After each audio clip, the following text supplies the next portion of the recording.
this working?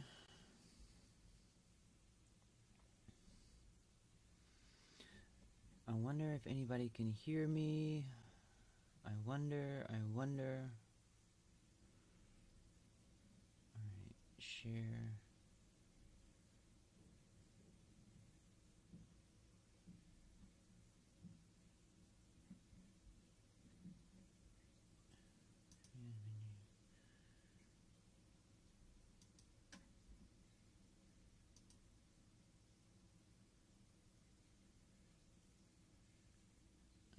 Edit button below.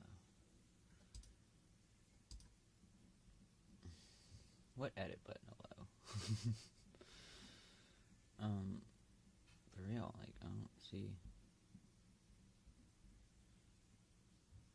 Send feedback. Manage. Again, from the exiting will not end a stream if it is currently.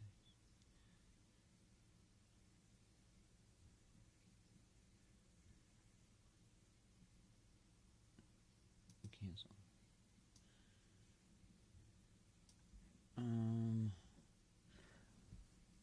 Where? Alright, well, I see that this has audio. Okay. Share. Share there. Is...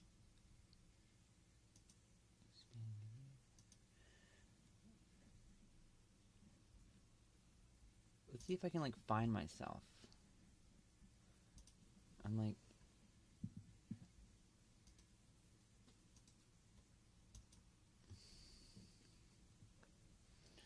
Let's log into my other account that I can't stream from that has 7 subscribers now.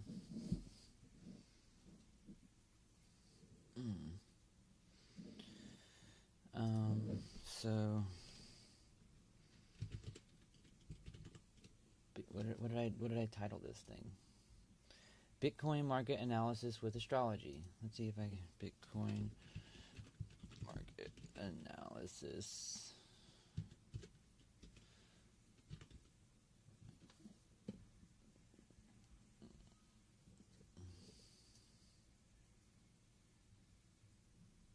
Will I like show up?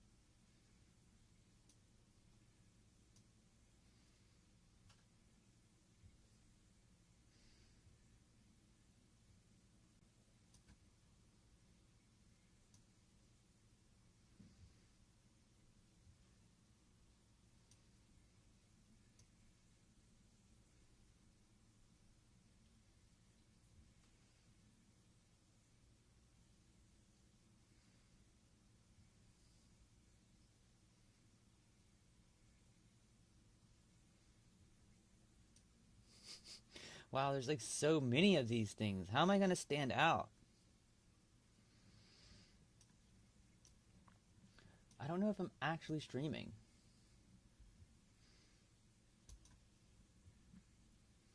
Okay, here we go. I'm here.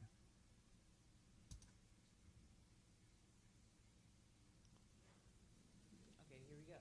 I'm here.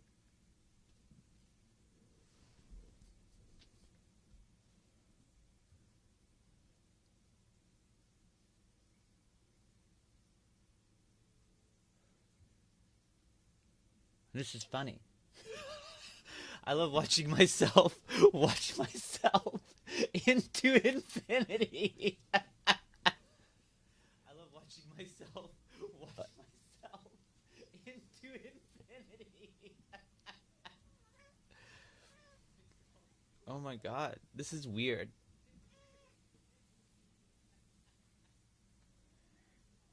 This is so weird.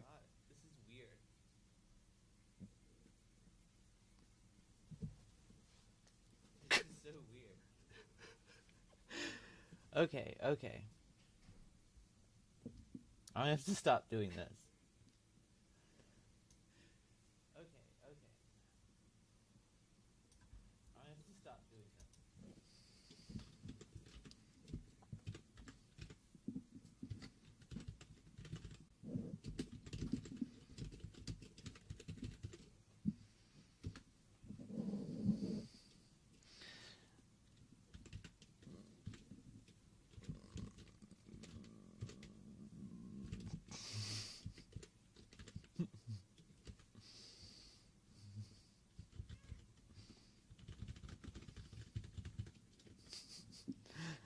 Alright, that's enough. There's enough playing around. No, it's because no one, I don't have anybody watching me.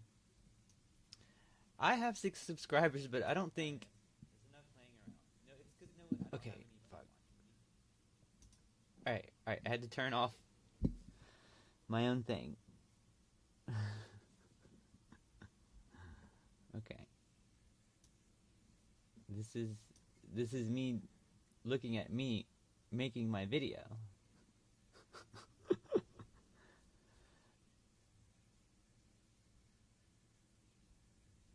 Alright, so but at least now I'm not like talking to myself. Like my speakers were echoing what I was saying. It was very funny. What's going on with the Bitcoin price? Oh, let's see. Oh, I want to go over so much, and I want to like do more lines. I haven't. Oh, there's so many more lines to draw. And my astrology program crashed. I got to get it to spit out the reports again, and I have to use the bathroom. I finally figured out how to do these live streams. Eventually, it will let me do them on my new channel that I made, DarkEYEstare Astrology. You know, I have all this new stuff. Oh, look at this! Yay! Okay, I have to go to the bathroom. I have to pause this stream somehow. There we go. I think you do like this.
I don't know how to do live streams. I thought I paused it, and I didn't really pause the streaming.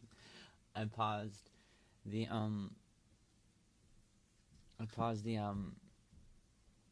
the like playback of it. This is funny. Anyway, whatever. If anybody watches this video like in the future, they can just hear me go to the bathroom. Alright, so here we have the price of the Bitcoin, and it is we're down there.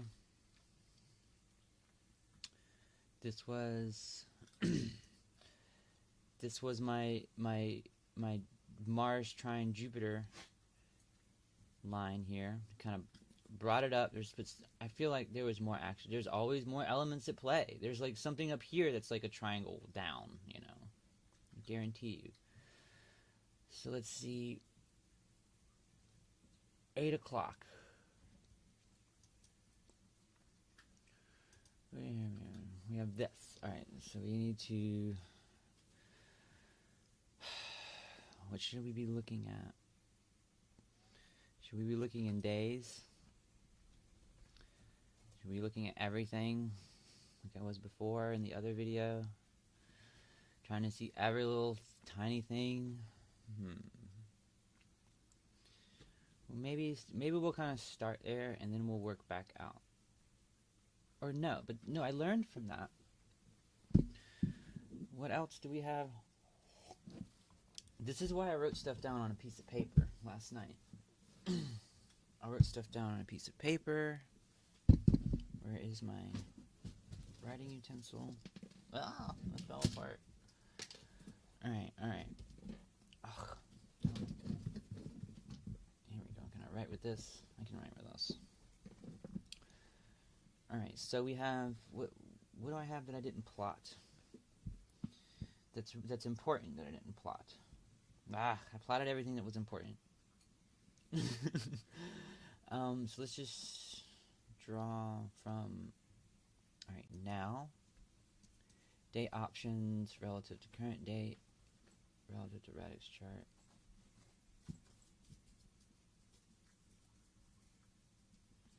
Adjust 1 or 2.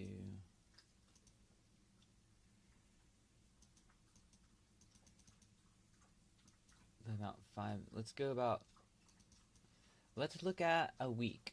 A week, like 3.5 days forward, 3.5 days back. Alright? Or no, let's look a week forward and a week back. How about that? Maybe about... No, what was we... Yeah, it was like 3 days, I remember. Forward and back was kind of like the best. Go to the specified time that I specify. Okay.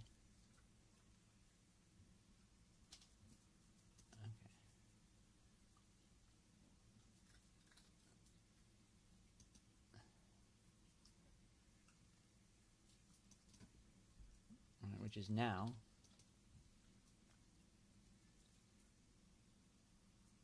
Right? Why does it do this?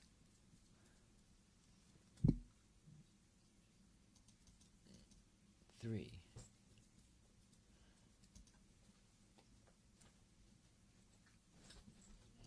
Let me see if this draws us the way I want it to. Because I don't want it to go to March 6th. I'm not looking at March 6th. I want it to kind of tell me everything from... Why don't I just tell it to do that? I'm stupid. I want it to tell me everything from basically the 28th of February, and then 7 days for the first week of the month. That's what I want to see. Let's see the first week of the month, and let's look at just screw it. Let's just look at everything. Everything. Let's let it spit all that out. Alright. Is anybody watching me? Playback, stream health, stream... How can I tell concurrent viewers? How can I do this?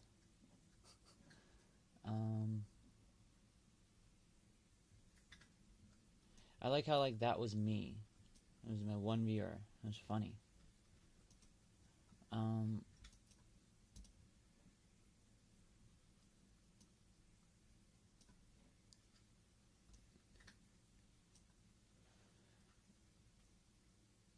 Oh, I added a marker. Interesting. It's going up to 52. Awesome. That's really good for me because when I saw it go up here, go way up there, I was like, once it got down to 50, I was like, well, I don't know how below 50 the bottom is, but I know it's, and so I just kind of started buying in down at 50.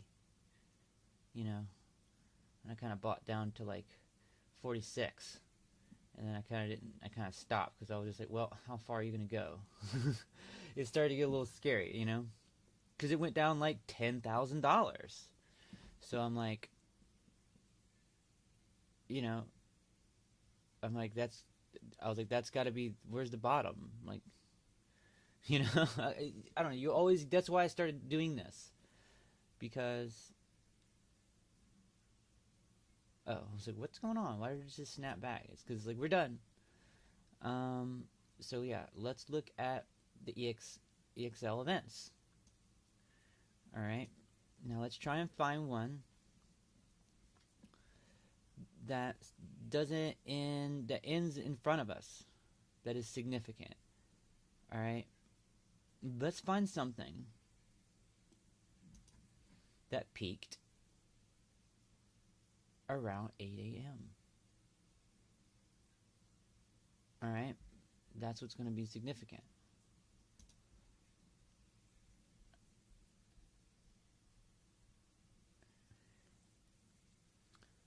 So first, let's organize by those things. Event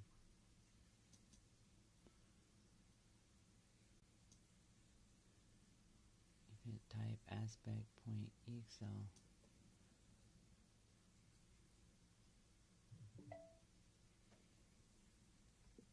Oh, I know what I'll have to do. I'll just have to do this. I'll have to go here, because my program will crash if I ask it to do, you know, and it won't let me have, I don't want to delete all this. I don't want this to go away. So, let's see. What am I doing? Alright, I need the transits. The transits, animate by wheel. Alright, here we go. Here we are. And we need some, yeah, where we have everything, like what is, let's say 5, alright? And then display points, this,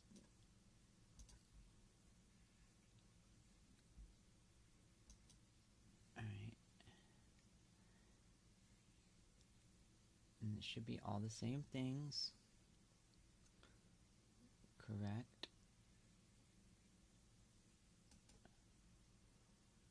Display transiting points.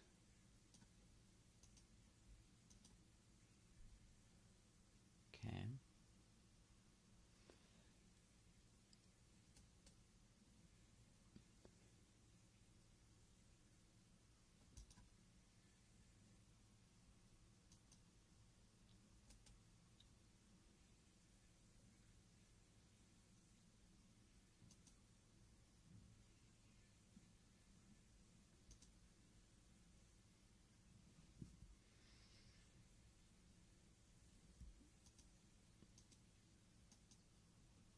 Oh, I had these off.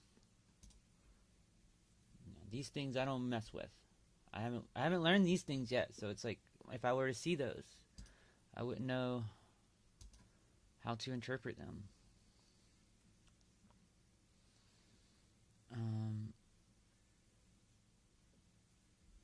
All right. So I want to go back to, yeah. I'm always like in Britain. Whenever I line up the clock to, it's like I always just know I have to go 1, 2, 3, 4, 5 to get in my time.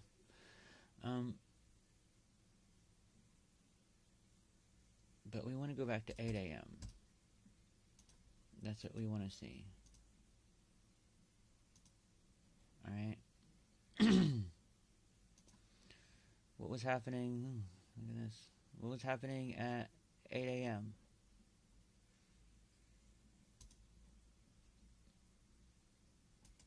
Couple things are happening. Let's weed these out.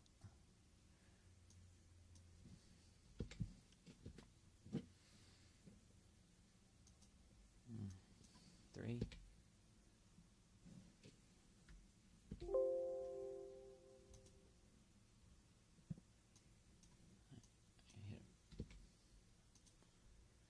Okay.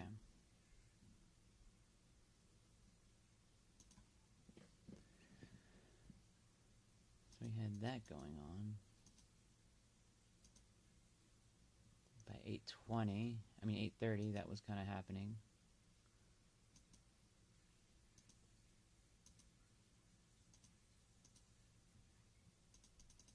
Okay.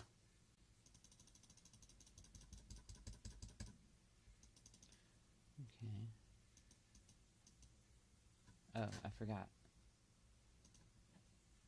I wish this thing would have better defaults. There we go. Okay, so that was applying there.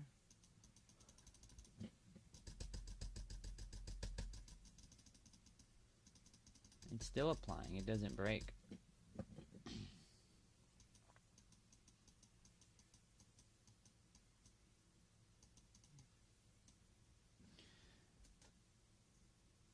Display transiting points. Edit.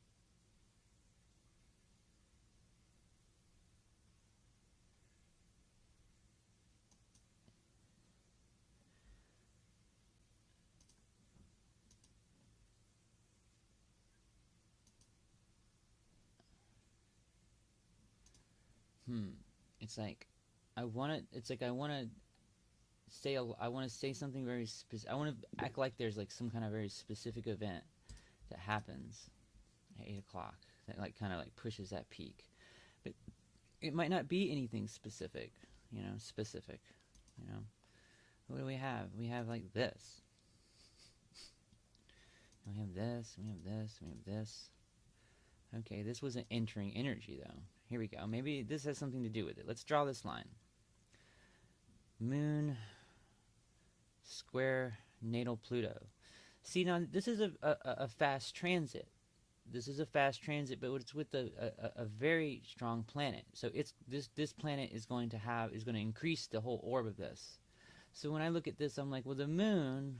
What's going on with the moon? The moon, everything it does is like kind of comes and goes. But Pluto, it kind of like will make that last a little more. So let's see, where do you enter, leave, and exact? All right.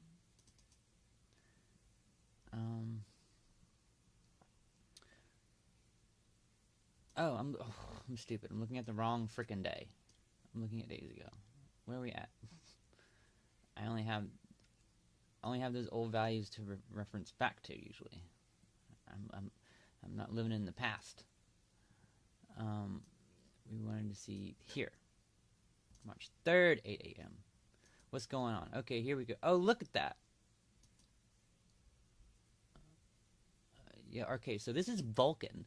Vulcan is kind of like it's like a mysterious orb that like flies around the sun. Like closer even than Mercury. That's the way I remember it was described when I looked it up. It's like a mysterious orb that like flies around the sun. Like a fireball. Let's see. So that's leaving. See, I want something that's like exact. Yeah, look at this guy. This is a huge transit, probably. Look at this. So yeah, this one goes back all the way to the 28th, and then it's such a weird thing for me to plot, though. Ceres transiting Cupido. My theory is that like Bitcoin just responds to everything because it's so intertwined in our lives or whatever now. It's like the more it's adopted, the more I believe it like follows the astrology or something. And it's like now is a time when it's gonna be stronger than ever and just be super crazy volatile. Everybody's trying to get in on it, make money off of it, you know, all around the world. This is like, you know, I get onto myself sometimes. Be like, wow, why didn't I notice this before? And I think maybe it wasn't that noticeable. So 8:08 a.m. and then we need to go all the way back to the 28th and then forward to the 5th. So let's go. Let's plot 8:08 today, this morning, all the way back to the 28th, basically 4 o'clock, 3:56.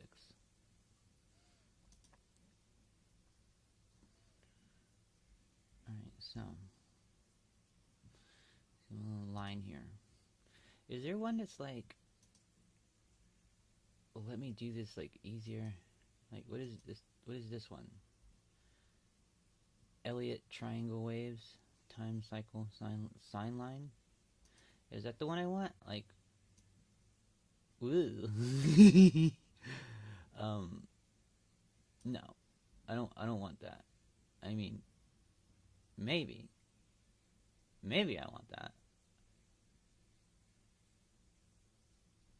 This is interesting.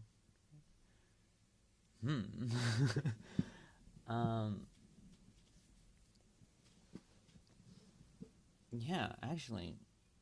Alright. Where are we at? 808.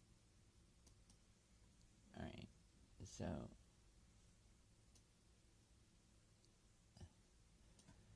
How do I want to move it like higher. Oh, here we go. Here we go. It goes up here. Yeah. This is interesting. No. Because what I wanted to make it do, I want the top of this thing to be, let's see. We got 808. Is it there? Did I put it there? Oh wait. You like, it's midpoint, right? What I have is midpoint. This thing. How do I select you?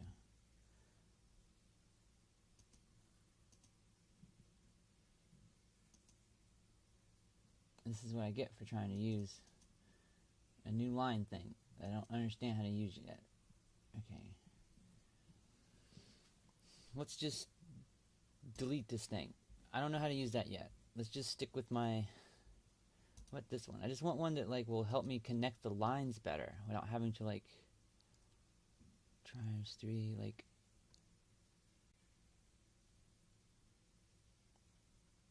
Sometimes I move the lines around by accident.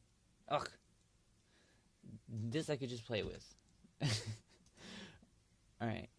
Get back to what we're doing. What is this one? I don't know what color should I make this one? Let's see. Let's make it like... Wasn't one of them Cupido? Cupid, basically? Yeah. Ceres and Cupido. This is a pink line. This is a pink line for sure. How do I know if people are on my live stream? I have to look back here or something? Analytics. Playbacks.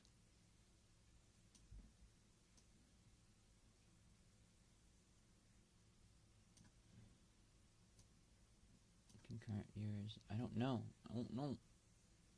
Maybe I'll know how to see it when people actually watch my thing. Back here. Okay, let's do this. I'm like being stupid. What is this? Don't. Horizontal ray, vertical, parallel channel, disjoint channel, flat top, bottom.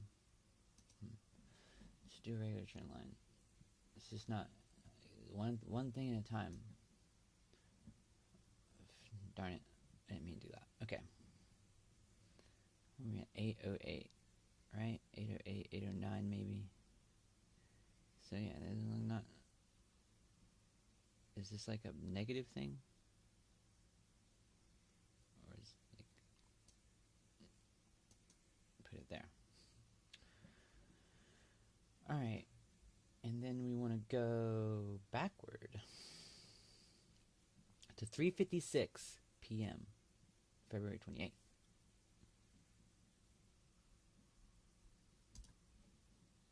So you right here.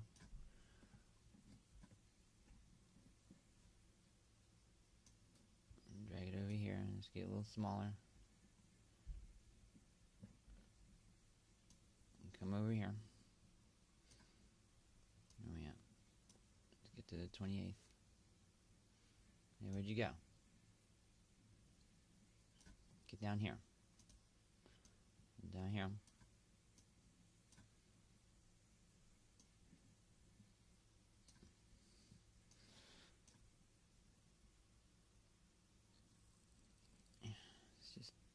switch to this for a second. 28th, where are we at? Oh yeah, see? Sometimes I'm like, I realize like, I need to like stretch this back way more.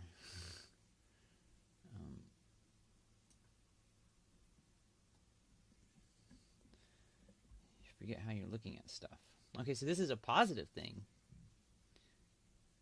Because look, it brought from a lower. We're at 356. What is that? 15. So 1556. So yeah, you look at it here. It was kind of helping things out, right? 1556, somewhere like here. See, now we need to make it. We need to make it like. We go from 15 to 5. Alright. Try and look at this a little. This is sometimes. Because where you put it is kind of like I've noticed. It's kind of important. Can change, especially if it's a big angle. 356. So basically 357. Can I get it at 357 without having to change this even more?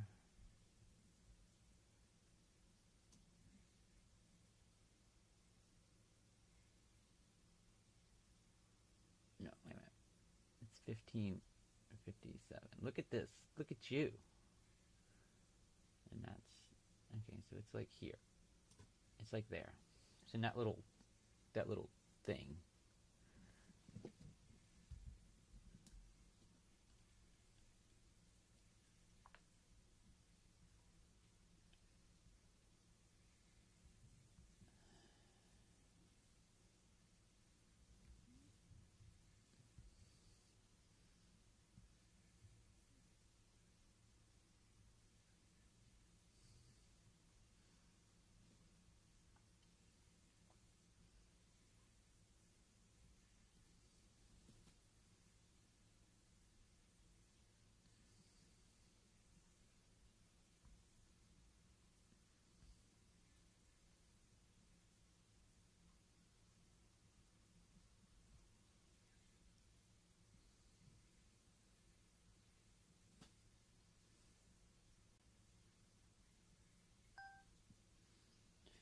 Good morning.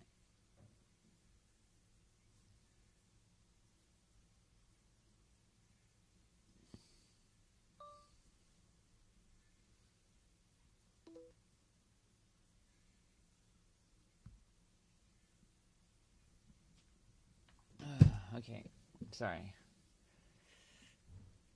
Let's see. I need to figure out how to pause my stream. It's like I need to like my phone.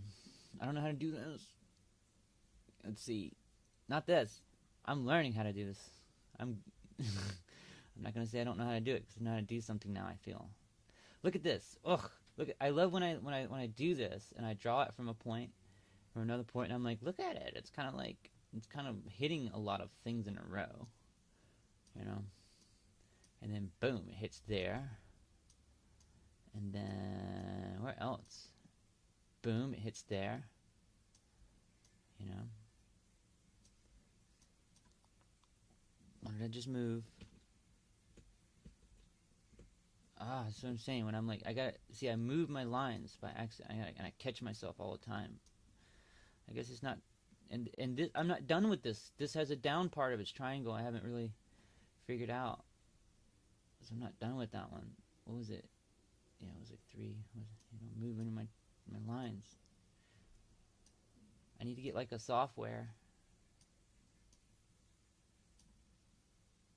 that can save my work, and like this is just I'm just doing this on Binance.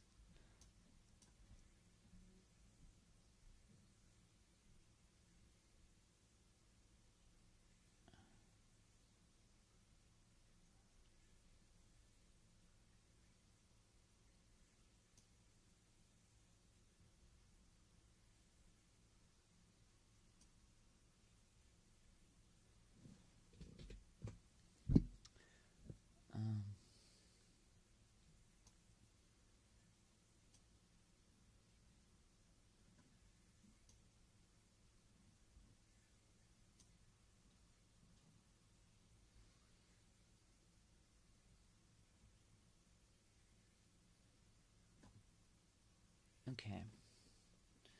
So this is like a positive thing, and it came to a peak there. All right, and it's going to continue until about 11:53 in March 5th. So like that's really looking ahead. All right, that's like really looking ahead. Um,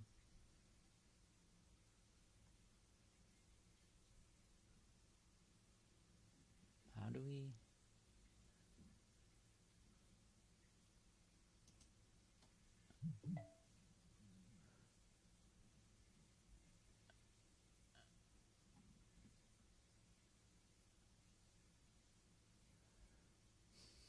Look how sharp of a triangle it is. It's interesting.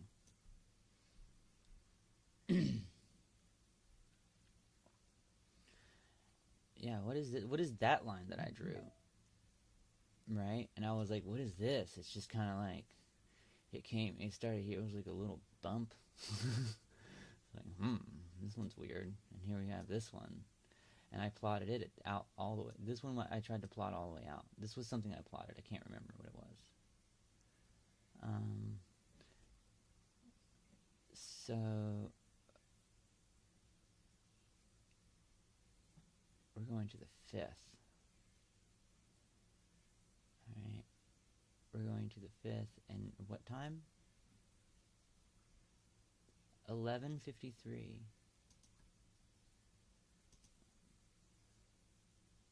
11:53.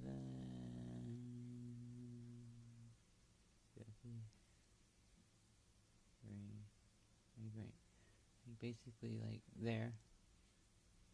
You know, PM. Yes. Oh, there we go. All right. So, I mean, so at this point in time, I mean, look at it. That was a terrible point in time. Like this thing might have came in and like really helped and saved the day. Who the fuck knows? So this is like we're down at like 45, guys, with this transit. Like it's not the only thing going on. Like I'm just gonna draw them each one at a time. But I gotta have to draw this triangle down at 45. That's a little like really way down here. Okay, all right. We'll draw it there. Right? Is that the 5th? Yeah, this is there.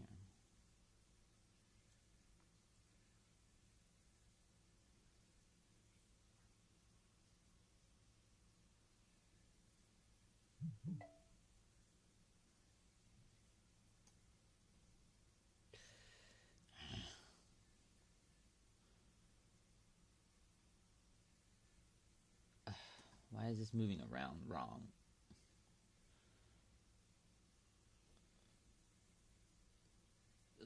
Okay, there we go. That's in line with that right there. That's in line right there. So, no.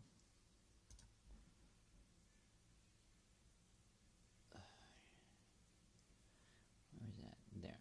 It's there. And then over here. So hopefully this line will help be illuminating in the future.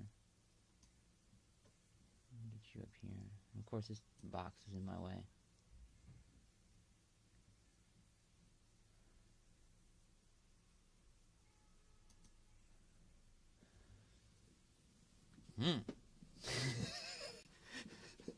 I mean, I don't mean to worry anybody. I mean, I want to look for some other lines that's gonna, contradict this. I don't want it to go down. Ideally, I want it to stay above this point. Like I personally have buys. I'm not even gonna freaking lie. Like, starting from like here down. So it's like, I saw this and I'm like, yeah, you hold this up there. You bring this up here. Let's find out what brought you up here. Let's find out, it's almost like now I realize that I really wanted I really wanted to find a small angle around here. Like one that was like the moon, you know? Like I was hoping like this was like the moon made a really positive angle just for a moment that just added this little boost here in the middle. But now I'm looking at it and I'm like, whoa, maybe it's this. This was like kind of like the thing all along. Look at that, baby. Now it started at the bottom. Now we're here.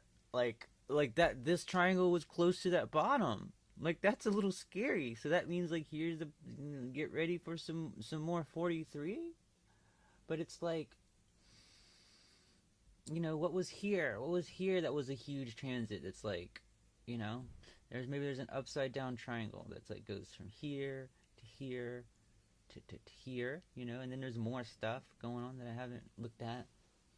This all overlaps. That's the thing you have to kind of remember. And then sometimes we have to kind of interpret what's this frickin' mean. Ceres, all right, Ceres square transiting Cupido.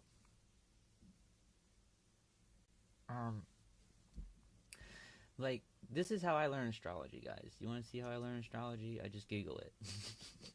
Sometimes I'll just be like, Ceres transiting square Cupido, because sometimes you just get people talking about the exact thing. Oh, here we go. Midpoint observatory. They're talking about the combined energies of this planet. All right. No, this is the astronomy. This is astronomy. Astronomy and astrology are different. Astronomy is the more math side. See, I'm trying to like serious side of astrology by identifying romantic relationship with soulmate. So like Ceres is like the harvest thing. Cupido is the one I don't know how to describe very much. Cupido. See, sometimes you have to be like astrology. Meaning. Okay. Okay, so Jupiter. All right. This is the Uranian astrologer. This is a very interesting. Like I've come across this before. Control F.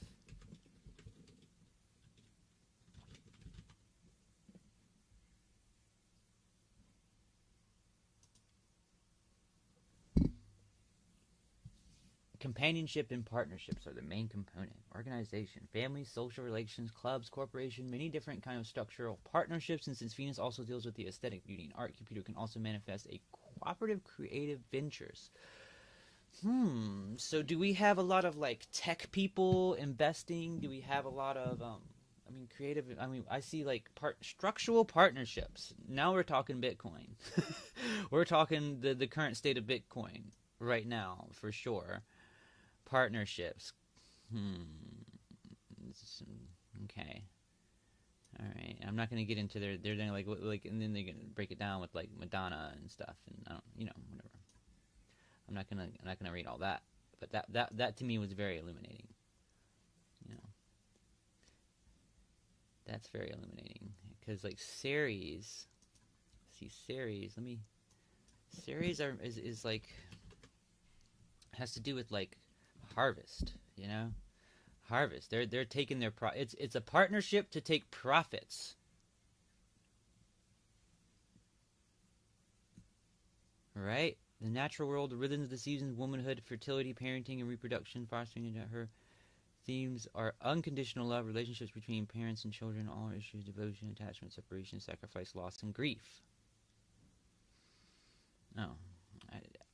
I have like an aspect in my chart that is like my Venus is conjunct Ceres, and it like said I would be good with making tinctures from herbs or something like that. It's literally what it says, and I was like, okay. So I know it's like Ceres is associated with Demeter, Dark Queen Persephone, natural cycles. Okay, so this is about So this is something about partnerships. Partnerships. No. The natural cycle of life. All right. And womanhood or something, fertility, squaring this thing that like rules like partnerships, you know, Cupido, you know, people falling in love, partnerships. It's like this is a more, it's like Cupido is like just is like Venus, but it's like just the partnership side, I guess. Maybe it's not really like the value asset side, you know. And this is like natural cycles of life. So it's just like this whole thing. Where are we at? Where are we at? This whole thing is about like partnerships and the natural cycles of life. So I guess like this is like a natural cycle for it to go up and then to go down, and quite a trend, and it to be. And now a square isn't always bad. See, this is why a square is not always bad. See, squares are just like a combination of like opposing energies. All right, they can be very powerful. Squares are powerful. Look at this. This was a powerful square. You know, partnerships. People probably got together. They saw the price was falling, so they pumped it up to keep it up. Maybe, you know, like people stepped in to pump it up. But it's the natural cycles. It's for people to then start taking money, taking some of their money back. You know, they're like, okay, we pumped the price back up. We're going to take some profits. And, you know, some other people need to step in. You know, or it's going to go down. It's the only way I can make sense of this.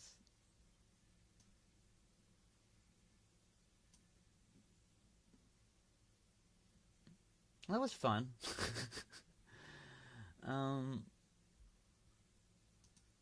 What else is going on? What else do I need to look at? It's down, alright? Let's look at the bottom. Because we lost this energy here. This was also propelling us up. We lost this energy.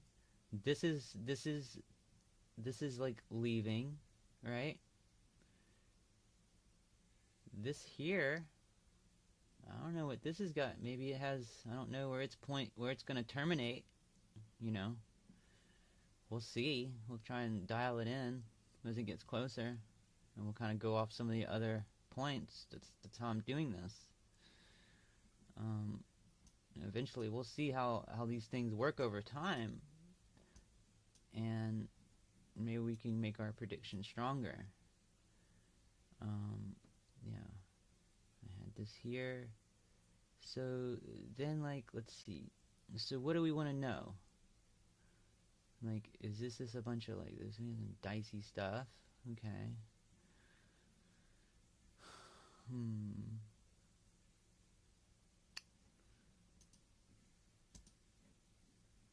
Okay. Well, let's look at something else.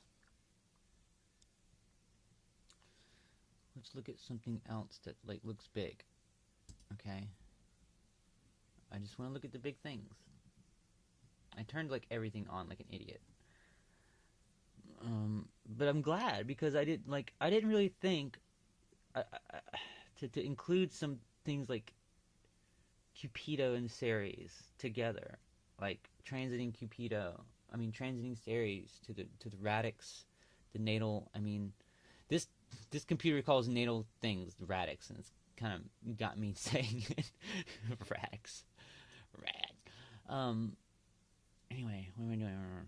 So yeah, because I like to plot things that are like a little bit in the past, a little bit in the future, happening around today. You know.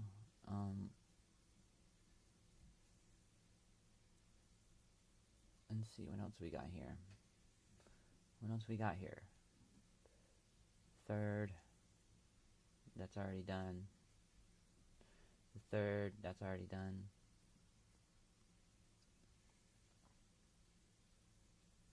Oh wait, look at this. So this is interesting. This is something that's ending, or ended. All right, no, all right, that's done. Okay, I need to get further down the timeline. We have this. That's interesting. Now see, that's a huge one.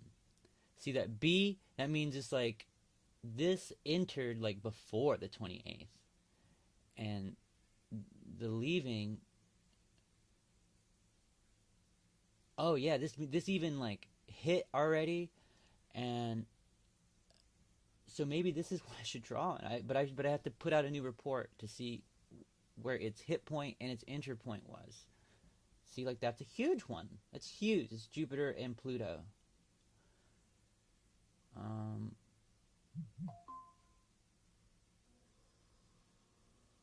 Oh, look at that. I wonder why they group those together like that. The descendant with, who is that? Eris.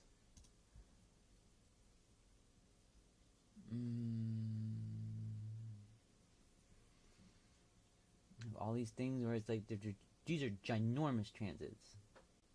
I want to do those too, but I'm like, I don't want to go that big right now. I want to go like a week big. I want to go a week. I wish I could tell it to not include the things that are part of a B. Like, don't give me any transits that are not full thing is not represented.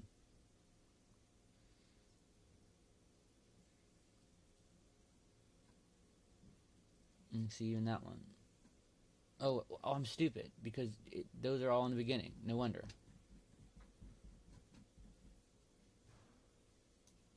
Get down here. Yeah, we have the EXLs. Just the regular EXLs. And now the leaving dates are still like not far enough. Here we go. But I don't want to do quintiles. No quintiles right now. Those are too wavy looking. I'm looking at the things like the regular harmonics. What do you think you call them? See, this one's interesting. That one's like a boom, boom, boom. See, that's what those are. That's what those are. Oh, okay. Calm down. Quintile and quintile. So this one's interesting.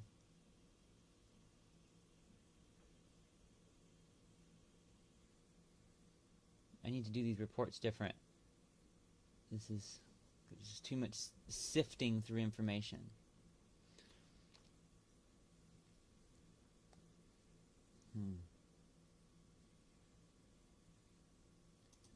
Here we go. That's interesting. I'll do this one. Oh no, this one already passed. Alright, oh,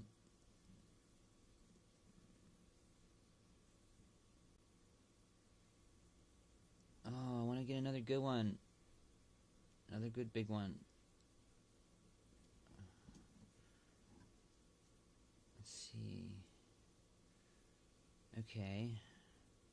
That one's already passed.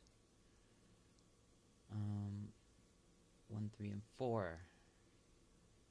Okay, here we go. That's a little interesting. I mean, it's an in conjunction, but you know what? It's an in conjunction, and it's Estrella. So, for this transit, 1. It's a quincunx, but you know, I'm gonna take it. I think it's happening at the 29th degree too. The 29th degree is important because that's where Bitcoin's Jupiter is. So this is also, these are part. This is part of. So this one is kind of like tied in to the Mars Jupiter transit. It's gonna somehow be related to that. All right. So we have to go because as Mars was making that trine to Jupiter, then came in this action came in, and you know, it became affected by this as well, right? Let's plot this one. This might be interesting and illuminating about that transit as well. So we have, let me write it down. I'm gonna write it down on my piece of paper next to that. And we have, let's see, so I'm just gonna write this down. Ugh, I hate that I have to use a pencil. It's not, I have to find a pen.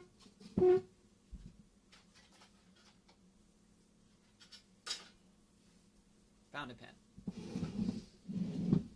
Okay. My live streams are stupid.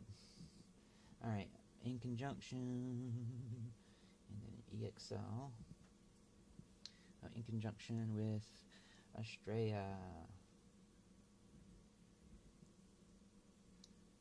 And this is what the natal Straya. So this is like what, I mean, this is like something that's not very specific to Bitcoin. Astraya doesn't move very fast, I don't think. So it's not going to really highlight, but it's going to highlight some sort of like overall trend in something. I don't know. It's worth plotting, I think. I mean, if it's not worth plotting, that will come out in the wash. You know what I mean? I don't 100% know what I'm doing here. I'm really just kind of figuring this out as I go, guys. Like, I mean, I guess I haven't tried too hard to research financial astrology. Sometimes I think, like, maybe this is nothing new that I'm doing. Maybe people do this already. I'm just kind of late on the game. I always feel like that's like the story of my life. I think I found something new, and then I'm just like late to the game. To be honest with you, I'm just like, I'm a genius. No, you're not.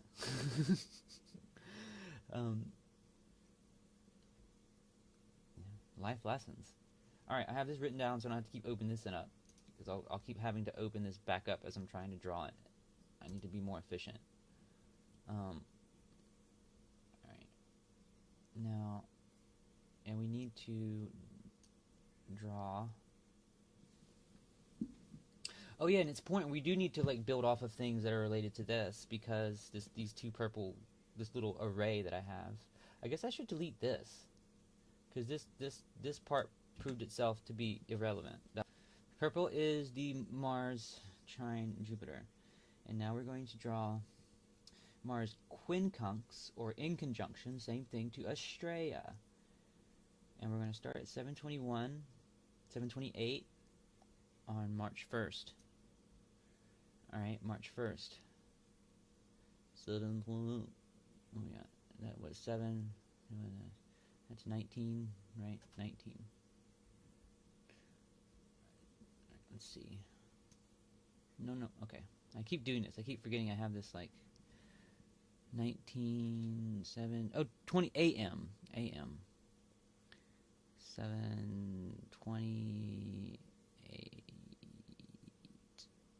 So it's like there.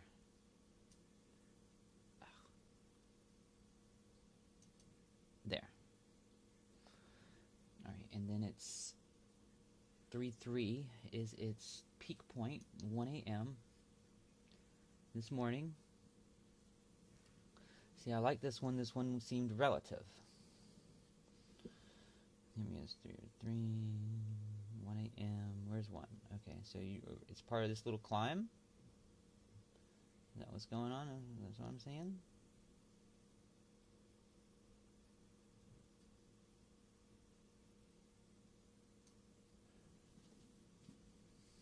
Right. And we think, and it leaves 6:25 p.m. 3/4. So here we go. Here we are, 3/4, and I mean it came. It was all the way down here, guys. Right. So where is it? It goes down to like the almost 4,800. So I need to be down 4,800 at 3/4 at 6:25 p.m. 3/4, 6:25. Okay, that's midnight. 6:25.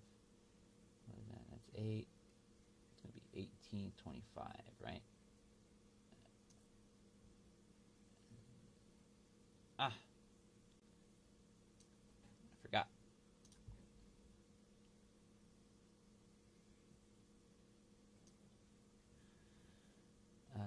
Here. There. Let go. And what do we color this one? We need to color code things. a little bit. This is Estrella. Estrella, what are you? I'm gonna this site. I'm gonna get, like, if I get a lot of, let's see. No, I don't think Estrella's in this one.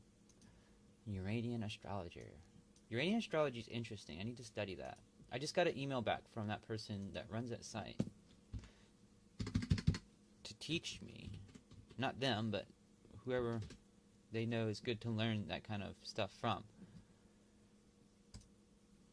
I want to learn more. See, Neptune. Oh, see, this is Neptune astrology.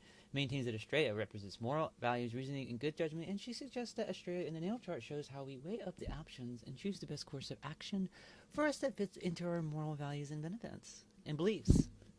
I don't know why reading that made me go into, like, my female voice or whatever, my feminine voice. I went into a voice of, like, a lady from a commercial. It was kind of funny. That's what Estrella does to you. The 5th largest asteroid. I like this picture. This looks magical. What are we doing? So maybe I should make this, like, okay. So Estrella is magical. She sounds very prudent, and this picture is very magical. And we weigh up our options, like, our values and beliefs. Okay.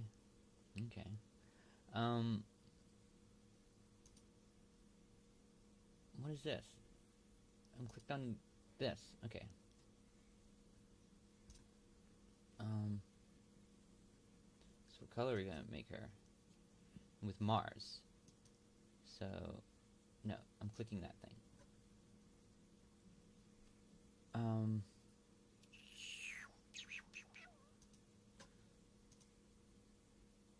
don't know. I think green. Something that stands out right now, really. That's all I really want. Kind of stands out. Like a... No, I can't see that. We got yellow, like a purple. I already have purple. That's the thing. I didn't want to do that. Maybe like a blue, brighter blue. There we go.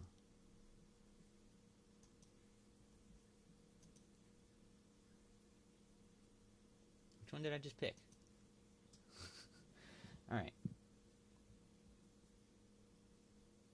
Let's try 47.8, and then 47. And that's like. All right, and it's not necessarily going to be like that. We keep having to adjust these things because there's other energies, like, pushing them up and down. You just never truly know. I mean, that's a little illuminating. I gotta figure out how to, like, pause the stream for when I have to use the bathroom. That's great.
Alright, so, I'm back.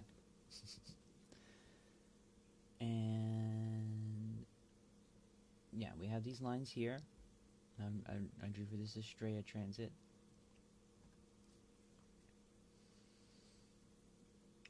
So, you know, and basically what this was some positive energy, obviously, that, you know, is leaving here. We have a lot of really positive energy kind of leaving. You know, which results in negativity. So we got some in this right here. And now that we know where this kind of ended, we know how big its triangle was. So let's see, where is it gonna end, you know. This was Mars, Jupiter trine, Mars trine Jupiter. It ends 2:41 a.m. So it was all the way out here. So let's get my purple line from my Jupiter. Alright. So on 3:05, 2:41 a.m.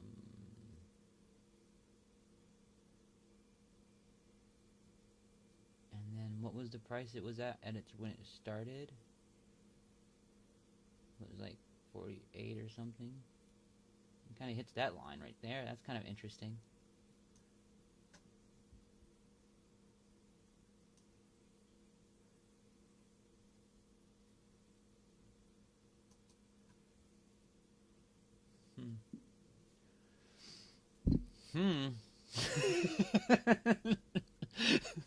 I think things are starting to add up, guys.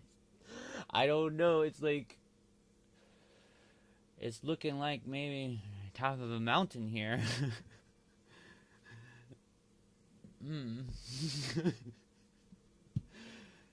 Ooh, let's see. All right, let's go back here. Where are you at? There you're at. All right, so it's here. Okay, so I could maybe push this up a little bit. Put you up a little bit. And like I said, it doesn't always come down exactly like that would be, you know, I've had to adjust lines back up and back down because there's no way you can know exactly everything that's happening. I mean, because think about it. Like, I'm going to have to look at this other triangle that I have to complete. Like, this red one, that one's terrible.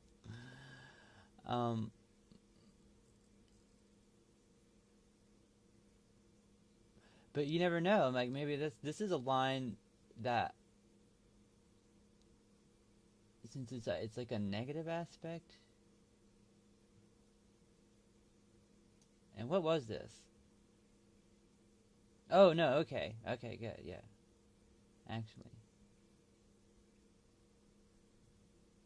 I was like, okay. I was about to say, I was like, do I really have to draw something over here? Like, from here, like, down to here again? Like, that's terrible, terrible. But no. That entered here, and it hit exact here, and it left here, alright? See, as it left, see, I had to put this one up. Because it was being overcome by all these positive energies. These were positive. These were like pushing in it. It just and when it left here, see I feel almost like this spike is a result of this red line breaking and giving way to this energy that was happening the whole time. See, this is how I theory. See, it almost like looks like this is it's like filling with. You're gonna almost imagine it's like filling with water, you know, or something like pressure, and it's just like. You know, once it's and then something, and then this is a peak of an energy that is huge, and then is now descending. You know, and it's not the only thing that's causing that. You know, I just need to stress that. You know, but it just seemed to be, since you know it's one of the more over-encompassing ones. Like maybe this transit right here, like don't be fooled by the triangle that this is like the biggest force at play. You know. It was just a constant positive force, you know?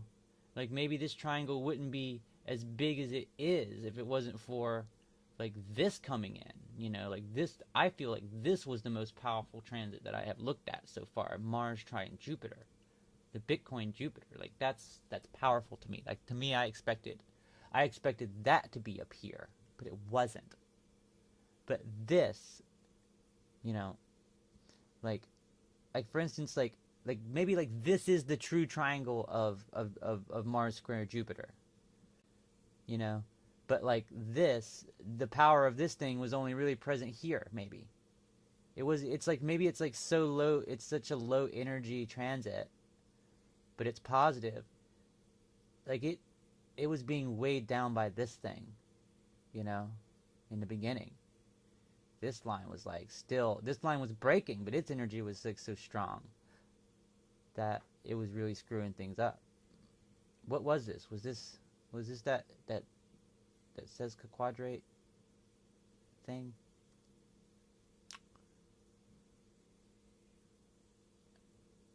I forget. This is why I started taking notes. I started realizing I forgot what each thing was as I drew, and I started color coding them. This is interesting. What we got here?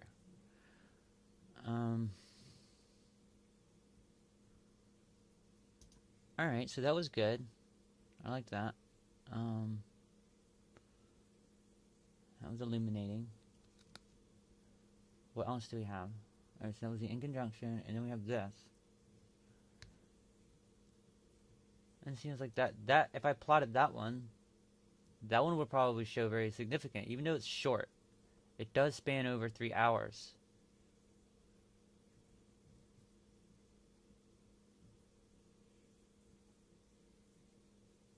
And then we have this. This one like causes all kinds of disruption. 1, 2, 3, 9 a.m. Alright, I want to look. It's like time is always of the essence. I don't want to like spend too much time looking at things in the past unless they can illuminate further into the future. This quintile, I don't want to like really chart quintiles right now. It's like I'm looking through these, and it's like, oh, here's a Mercury Saturn. I'm like, oh, but it's a double biquintile. I don't want to really mess with that. And I'm like, oh, here we go. At least there's a semi-sextile. And I'm like, oh, but now it's involving Selena. And it's like things I don't normally like try to interpret even when I'm looking at my own astrology. But it's like, maybe. But this is but these are the criteria of a transits I want. So maybe I should just plot them. And we were looking at Mercury transits.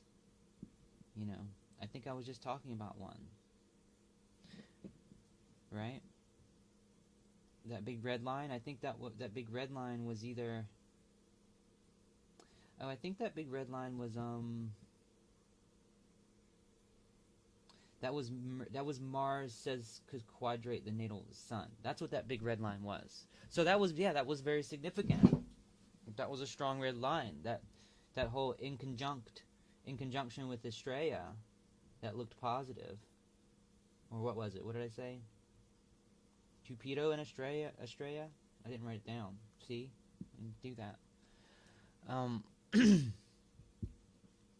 Oh, back to what I'm doing. Oh my god, this is like such constant tedious work. But it's really fun. I really enjoy doing this. I just wish I was more efficient. I need a better program. I need a more integrated like. I need some kind of like marketing astrological software that's like integrated with like looking at prices of things. And this is, what is this? This is a transit to the natal. Okay, it's just like anything transit to the natal, I guess it's just important. And Mercury is important because Mercury is trading, you know? Mercury is communication, you know? Mercury is ideas. So it's, you know, that's why it's like Mercury represents market trading really well, because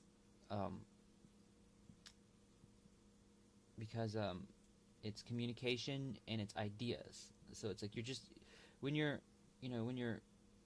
trying to like figure out the price of a thing. Like it's like you're communicating about an idea basically, with another person and how it should like manifest. So it's like, and its value, a crazy Mercury Venus transit would be like very effective in predicting some sort of like price or shortage of sorts, some kind of thing like that. Fluctuate, not a shortage. I don't know, but I think you guys get a little bit of my jest here. I need to get back to writing this down so I can then plot it, because you guys are just like, what are we doing? We're just looking at you. Look at this. 9:44.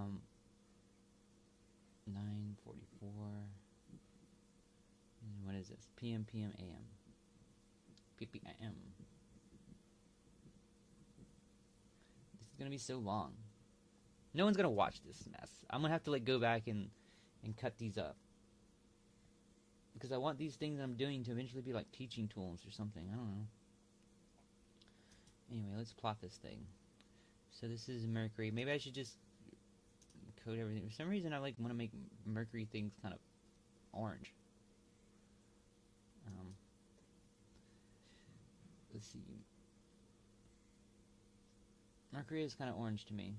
If I was to plot, the signs along the color wheel, I put Gemini like in this kind of like orangey area. It starts with Aries and red. You know what I mean?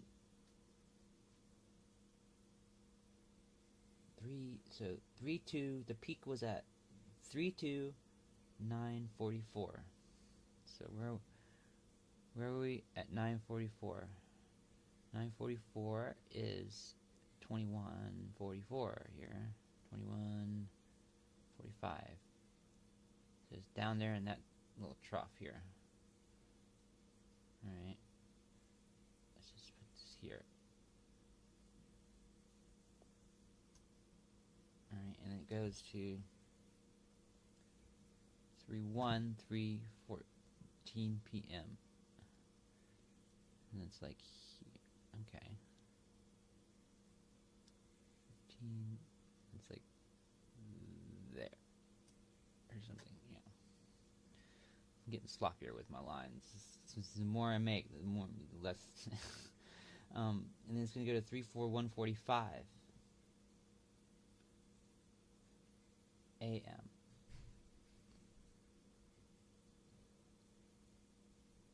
This is tomorrow in the morning.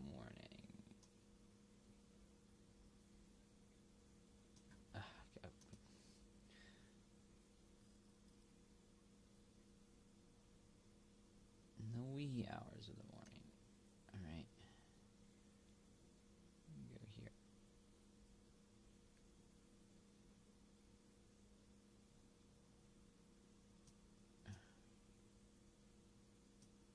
Alright. Is this kind of like in line? Yeah. Alright. So. Is that one at the right time?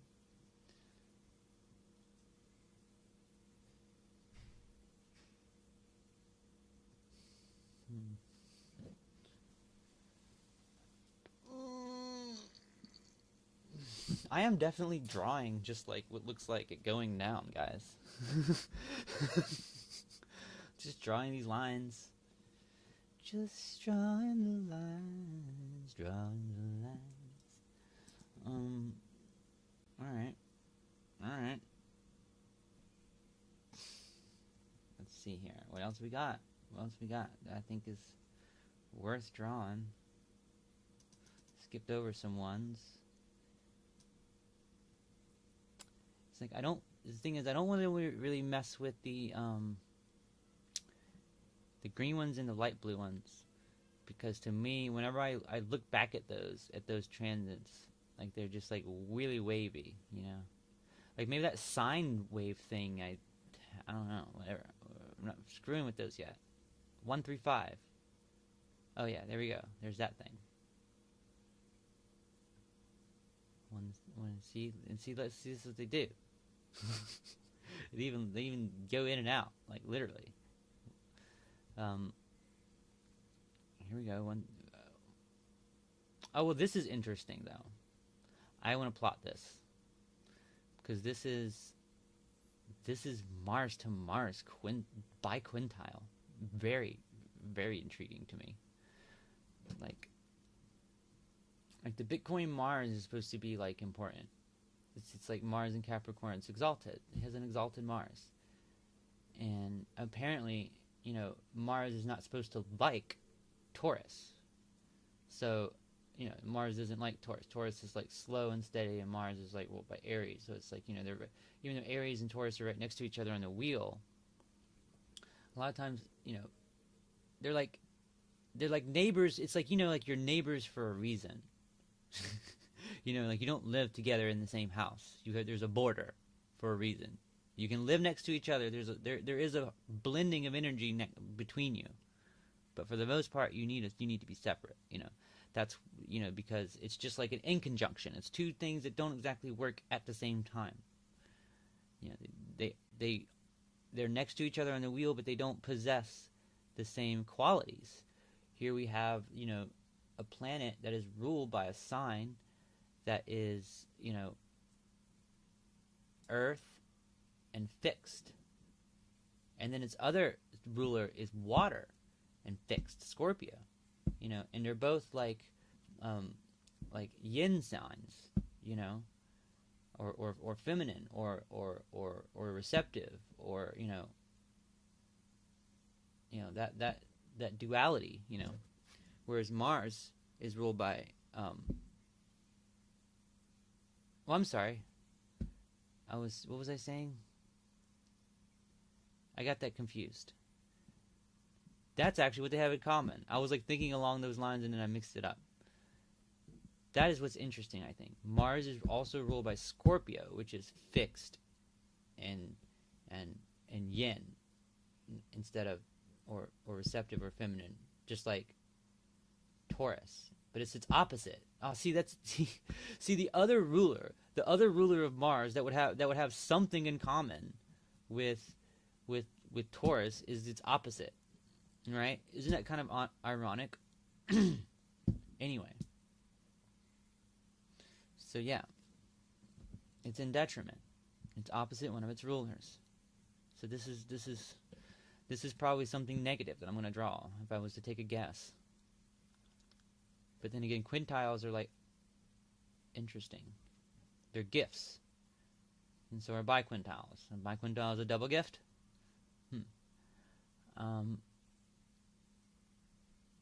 I mean, a biquintile is 144, and a quintile is 72. So it's like the quintile is like somewhere between the square and the sextile, whereas the biquintile is kind of like in between the sesquisquare and in conjunction. So I feel like the biquintile is not as good as a quintile. Like biquintile could be more like negative in and of itself, even without this whole like thinking about the rulers and what's going on. I will say though that the leaving happens in Gemini, so that's interesting. Whereas Mars, I feel like likes Gemini. So maybe the end of this will be very positive. At 4:20, oh my god. Okay. Alright, let's plot this baby. Of course. Let me write it down. I'm like talking about it. Let me see. I see a biquintile Mars natal. Just gonna write. I've already figured out a way to write. Don't worry. I figured out a way to write these down easier and faster.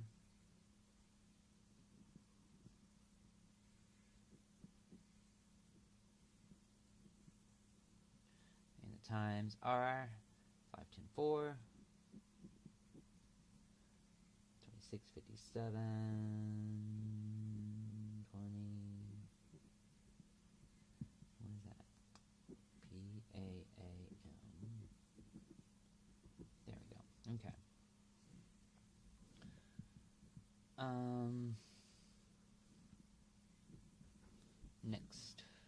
actually plot? What's going on? It's still going down? Yeah, it's going down. Things aren't looking too good, alright? Unfortunately. So we need to go out to 10:57 a.m. Okay, we just kind of got to this one too. 10... And let's see, this is definitely like the reddest line I can find. No, wait a minute, that's the wrong.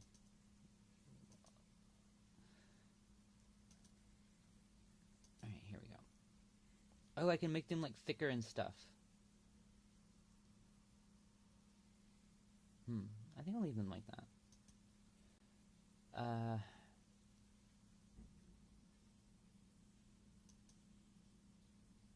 So, wait, 10. What did I say? 10:57. So basically 11. And it's going to go out.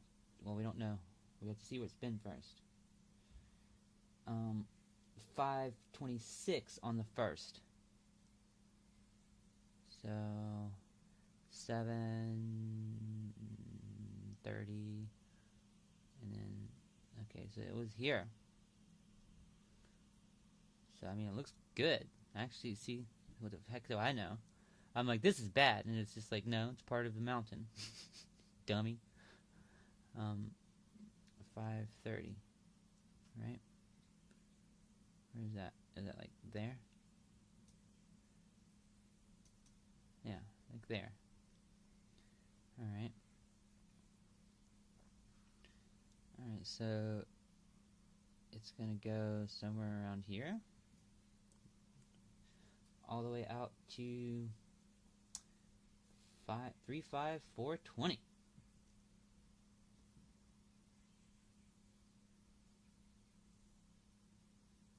4:20 a.m. 4:20 in the morning. Let's see. Right here. 4:30. Like, won't let me. 4:15. I'm doing it by the 15s. 4:15.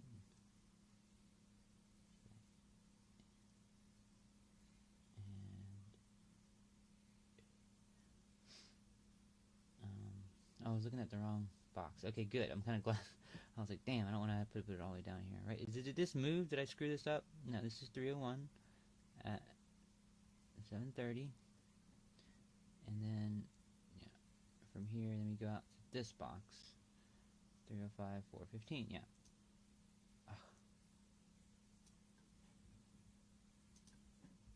There, okay. Right.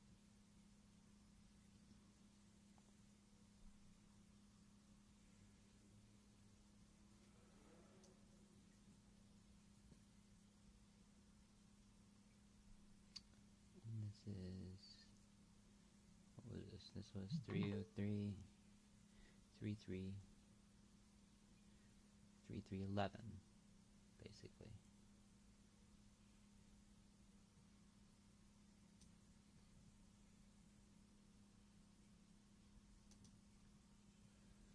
Alright. Plotted it right here. Oh, so I need to raise it up into the middle of this box.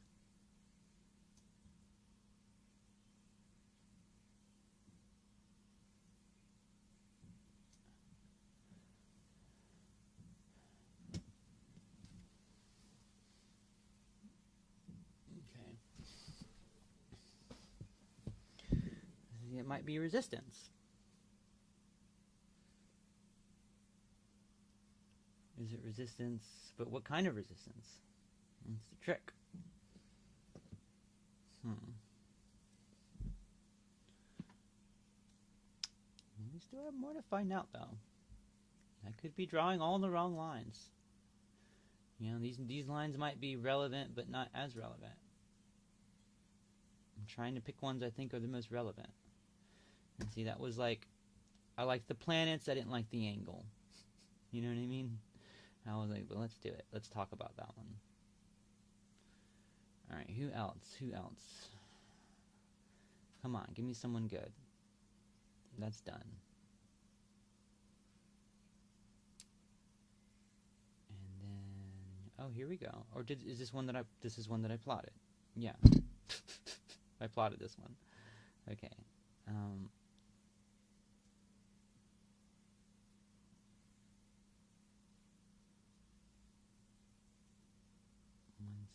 three, four. That one's done.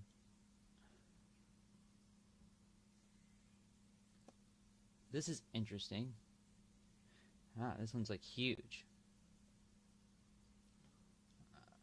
It's like Ceres semi-square Chiron. See, it's like not always as relevant as you would think. There's a Ceres again. I mean, we did a Ceres thing, but I don't want to figure out what its L is. I don't want to do a new report. I can only do so much. Okay, so this is interesting. The progressed moon. Mars trine the progressed moon. That's very interesting. The progressed moon. Oh, look at that. So the progressed moon is in a very interesting spot. I'm just kind of realizing. It's in trine with the Jupiter. With the natal Jupiter. 29 degrees.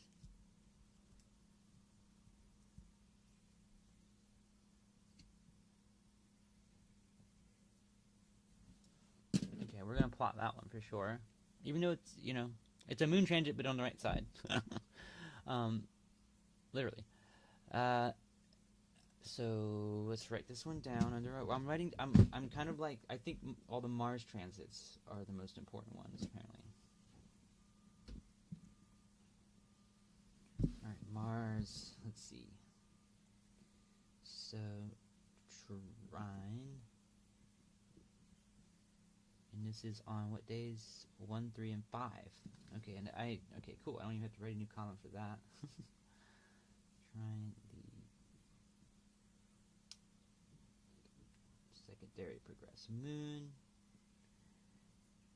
And we got 1, 3, 5. We got 10, 7, 3.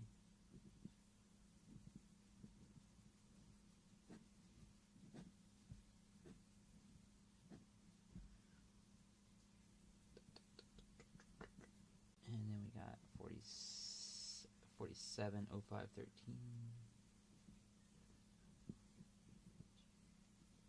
And then we have, what is it? PA8. Oh, no. It is PPPPM.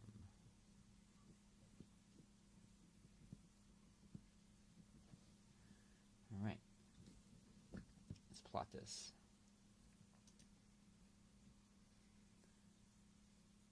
It will be, so at 3:37 p.m. Oh. So this is going to happen later. But when did it first kind of do something? So 5:20. So maybe I'll just take a, I think this one's important since I wrote it down.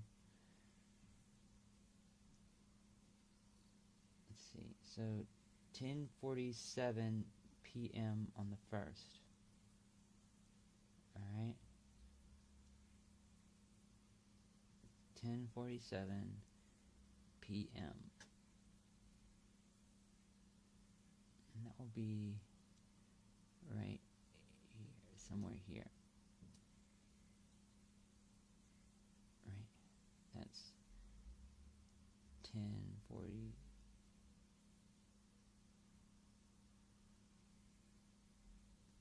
Yeah, there. Let's make this really bright yellow for the moon or something, or maybe like white. I don't know.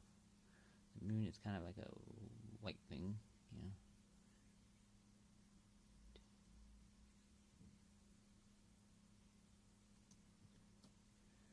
All right, and this goes out all the way to 7:05 p.m. today.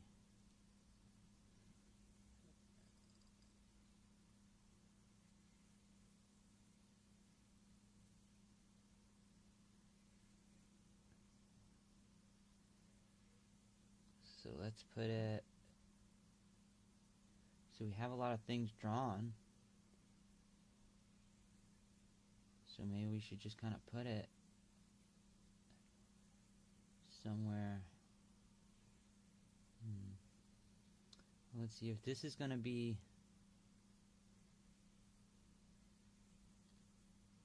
Like, let's be... If we're going to be idealistic, we would put it here and tell ourselves that, you know, let's put it between this. Here. Let's put it between this point.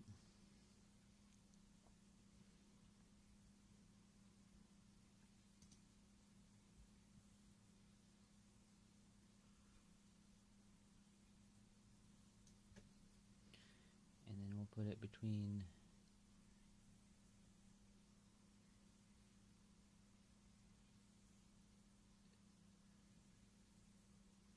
this point.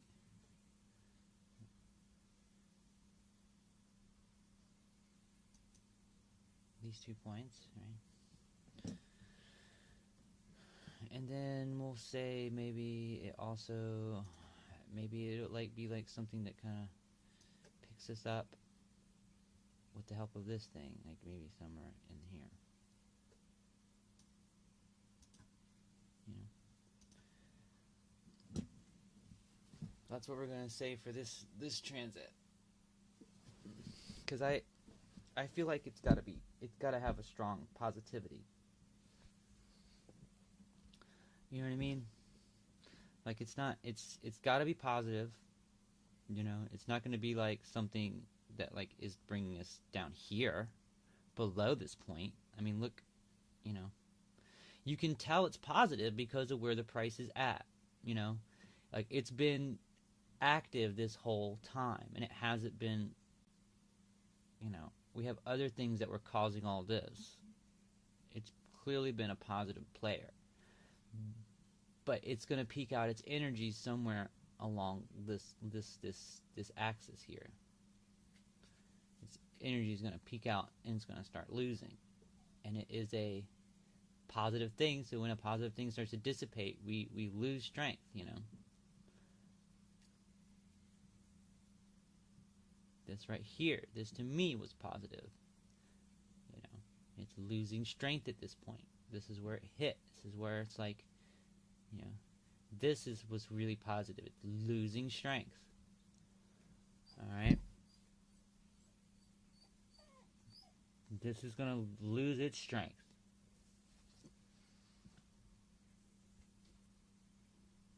Somewhere. I don't know how well, because I don't know how many. I mean, this might be it. I mean, look. I mean, maybe it was, maybe this thing, maybe this was part, it was part of this thing. Maybe I should just drop, you know, maybe I should learn from that. Look at that. Like, maybe I should learn from that. Like, that's part of that. You know? Well, it's supposed to be 705. You know? Put it in line with this top here. It was part of this positivity. It was part of it. Just like this was part of it. This. And it kind of reached up there. And see, there it goes. If I was to put it in line with this other one, all the way to 705. There. Like there, that's the most optimistic, you know, idea I have for this. So maybe I should put this here as my, like, modest, you know, following this big Ceres Cupido thing that apparently and then, well, maybe, you know, maybe somewhere in here, you know.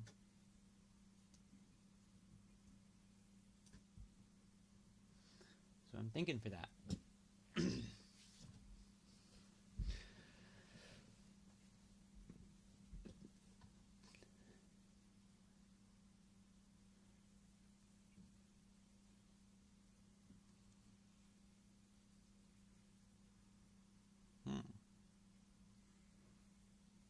Gosh, it's 1 p.m. I could do this all day and night. Jesus Christ.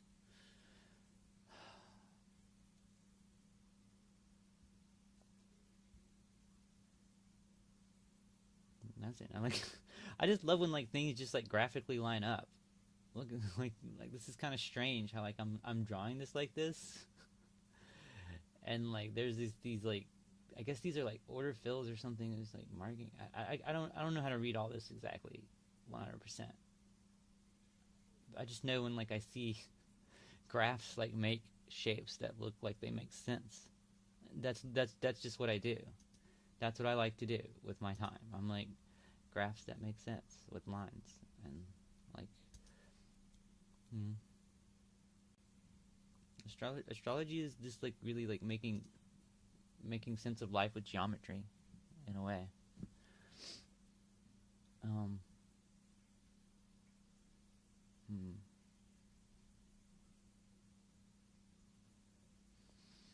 a lot of things going on here. It's kind of looking like we should sell, guys. I don't want to say that though. And go up.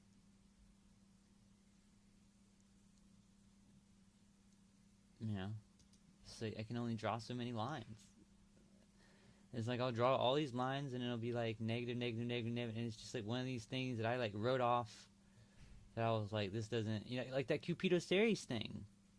That is something I totally would have wrote off, but because it fit like a criteria that I was looking for, I was like, well, let me plot it, and it kind of looks kind of like important.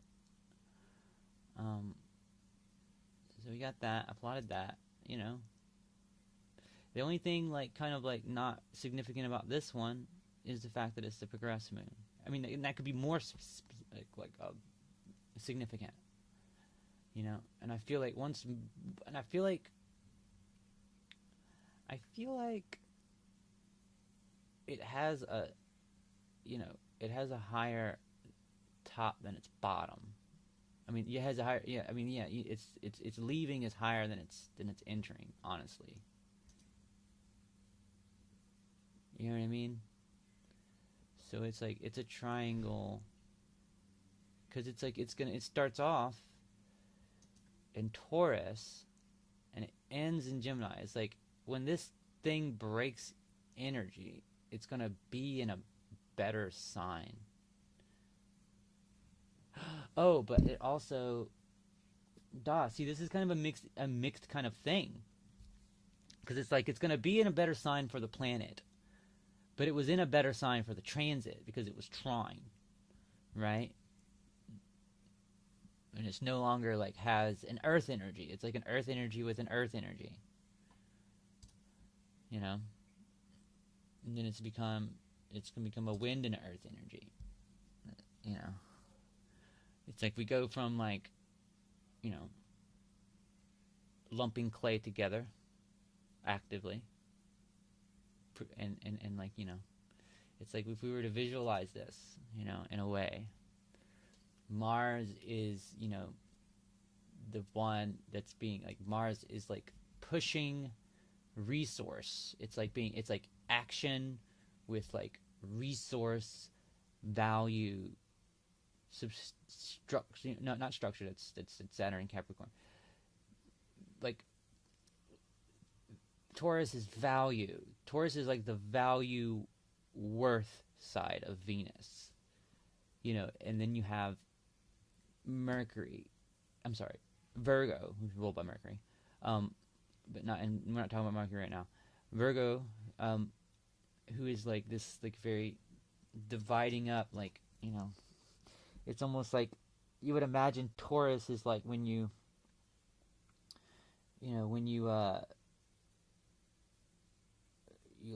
put a bunch of like cookie dough together, right? You put a bunch of cookie dough together, you mix it up, the dough, and you make this big old ball of cookie dough, and then you have to kind of like cut it up, you know. The cutting it up part is the Mercury. You know, it's just like, so this is us, and the moon is like, you know, is Cancer, which is like nourishing and like supportive and gives us comfort. This is making cookies, guys. This is making cookies. That's what this is like.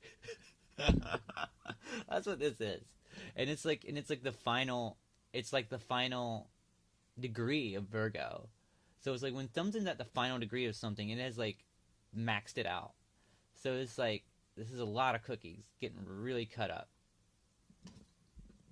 Maybe this is representative of like people taking profits from Bitcoin and dicing them up and putting them into the altcoins or their other investments. You know what I mean? And in reverse, taking their, some altcoins really blew up, so it's like, I don't know, this is, yeah. They're just like investment, like it's like there's some profits going to be taken on the downslope of this thing, and it's dicing up the cookies. All right, the upside is yeah, I love this analogy. This is so adorable. So we're making cookies here. We're mixing up the dough. All right, and we're cutting them up. I'm gonna start cutting them up here, because this is when when we get really into the, and with the Gemini is communicative, right? So then we're gonna start passing out the cookies, passing the cookies out. It's like, oh, I love this. I love it. This is so fun. This sucks when you just look at it with math.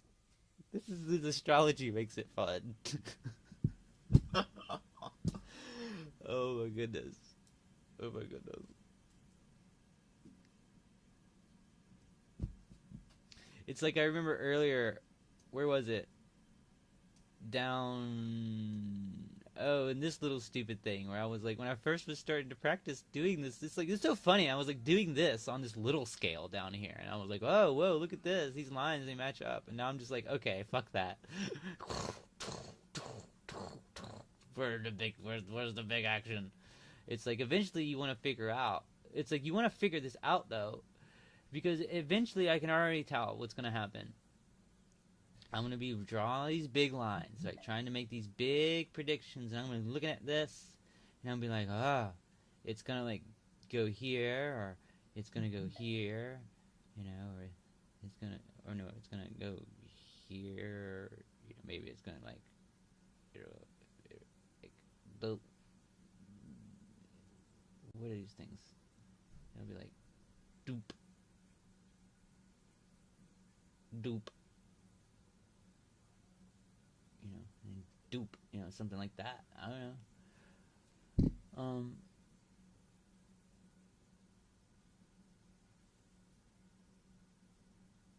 It's strange. I drew these two to the same point. Is that like a line I screwed up? Where it's just two things I thought converged at the same point? I think that's what I did. 130. This is going to get very, very unorganized. I'm going to have to start dicing things up here.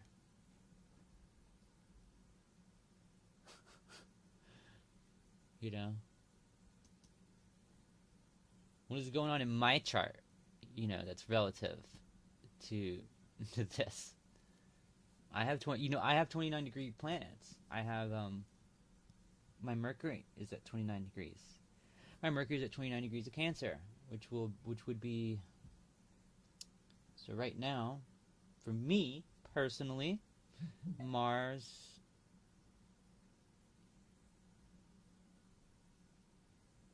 let's see,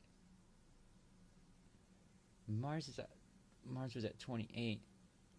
Mars is probably at 29 degrees already.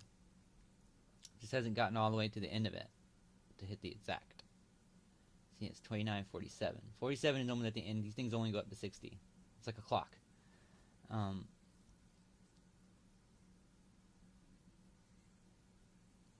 So Mars is sextiling my own Mercury, and that kind of makes sense, because like I am really like working really hard with my mind right now. The Mercury is mind and communication. I'm making a live stream You know what I mean? Like, this is so funny. This is why it's good to know your astrological chart. Like, this is my dream for this. Is that this is not even like to make a bunch of money. This is just somehow to like literally put money where my mouth is when I talk about like astrology. Like, it's just like I just want to make this is always my plan to get guys to like astrology. Because guys most of the time aren't into astrology. Most of my friends that I talk to astrology about are women. At least the ones that are like very like into it too, and will like just continue to like ask me questions. And yeah, the guys are just, they usually have to butt in at some point and say that they don't entirely believe what I'm saying. But it's like I'm good at explaining it in a way where even like someone who's like kind of like at least a semi-skeptic, like a full-on skeptic, I kind of don't waste my time on. Because when people are decided, they're decided. And it takes something very profound to change your mind, and that's what I think this is.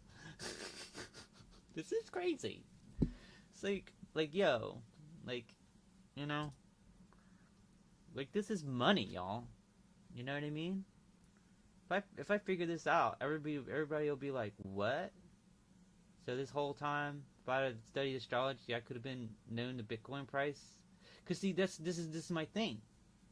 I believe Bitcoin is incredibly volatile and incredibly organic, at least for this point in time. This is why I almost feel like this era of like Bitcoin lining up like this might even be over in a few years. It might, so many investors, rich people might buy it and control it. It'll be like the regular stock market. That's my theory, is that the regular stock market is too controlled by people, by certain individuals. So it doesn't respond as respectively to as many astrological alignments as Bitcoin. Bitcoin has this sort of like, I bet even the altcoins and stuff, like they don't have the same exact kind of volatility unless they're really entwined with Bitcoin. And that's Dogecoin. It's in the news a lot. Everybody's saying that Elon Musk is going to put a bunch of money in. I think this is his chart. I've been meaning to do like an analysis with Elon Musk's chart and what I think is the Dogecoin chart, which I just kind of recently.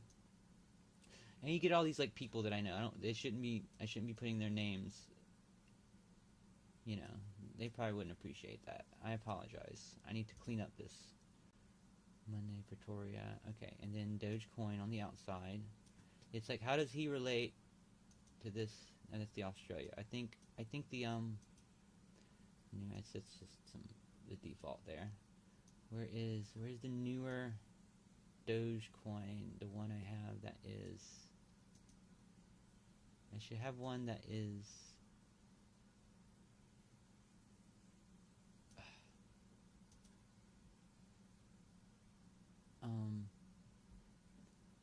It deleted it last time the program crashed, probably. It does that all the time. So this is new. Let's just edit this one. Edit this one. Copy edit chart. Someone told me that the developer was in Sydney, Australia, but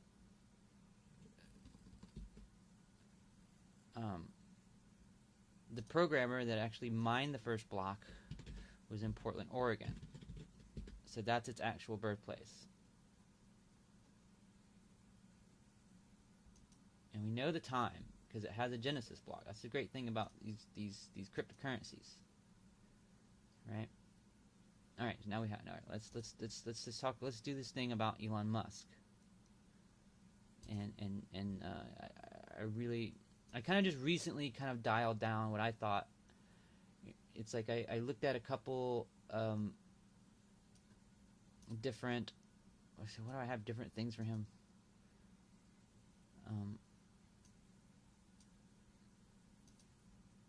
Okay, view.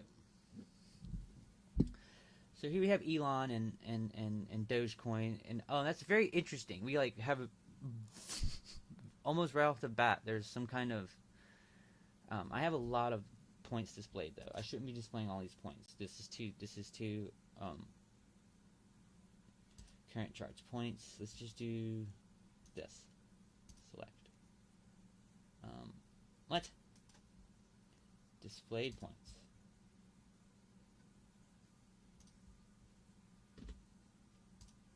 There we go. Okay, and what else? Current charts and displayed points. So what do we have in here? The vertex. Okay, yeah, this is I like the vertex and the anti-vertex. They're sort of like, to me, the anti-vertex and the vertex is some kind of weird combination sounding thing about, it's like they're a little bit, they have like this aspect of the rising and the aspect of the nodes like in them at the same time. It's like they're the rising, and then like it's like they're the rising and the IC somehow. I don't know what they actually are. Like, how do they calculate? They're the celestial sphere behind us. Let's not talk about that. I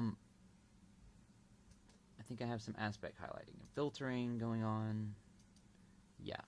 See, okay, so, well, let's look at that then. What's the most... Okay. So these are the aspects of Dogecoin and Elon Musk that seem to be the strongest. And here we have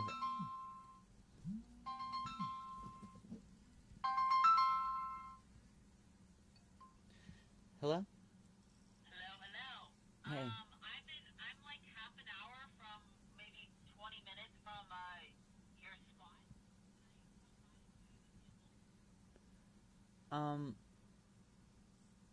Sure.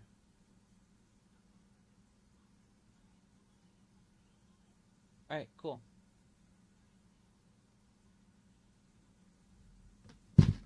Alright, sorry about that. No one's watching. Is anybody watching? I don't think anybody's been watching. Someone come in and watch there? Someone came and watched me for a second. Who watched me? Oh well, who cares?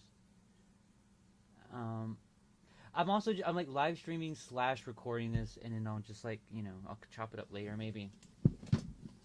So this is interesting though. Here we have Elon in the middle, and we have Dogecoin on the outside.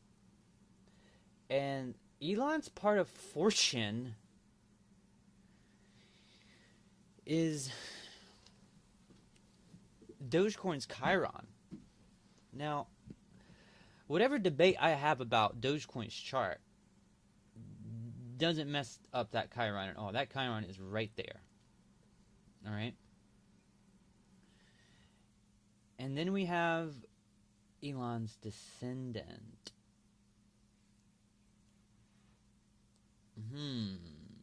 So we have Elon's descendant. Elon's partner? Is it like Grimes? It's like Grimes? I don't know. Let's see. Ooh.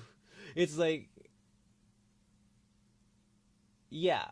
Because of course, someone gave Grimes a bunch of Dogecoin. And she's like, Elon, put a bunch of money in it. And then we'll be even richer. I have a bunch of Dogecoin that some fan gave me back in the day.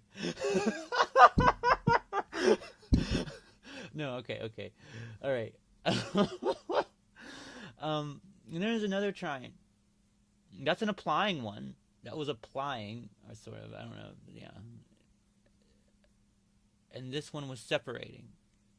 And this one's his son. It's like he is kind of like the face of it. But what is this making an aspect to the North Node? Okay. That makes sense. Wow. I have to take a picture of this.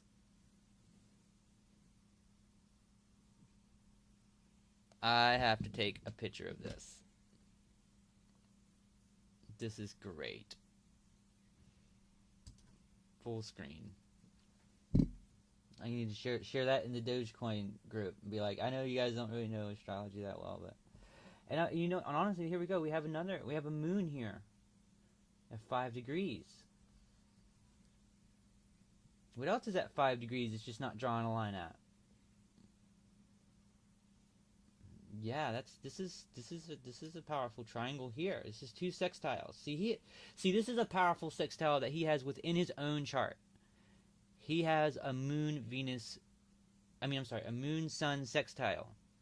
That's great. That's a great aspect, And it's Cancer and it's in Virgo. I mean, that kind of makes sense for a guy who's like a tech, It's like Cancer is like growth and nurturing, and I've always noticed like Virgo is like very good for like tech kind of stuff because computers are very Virgoan.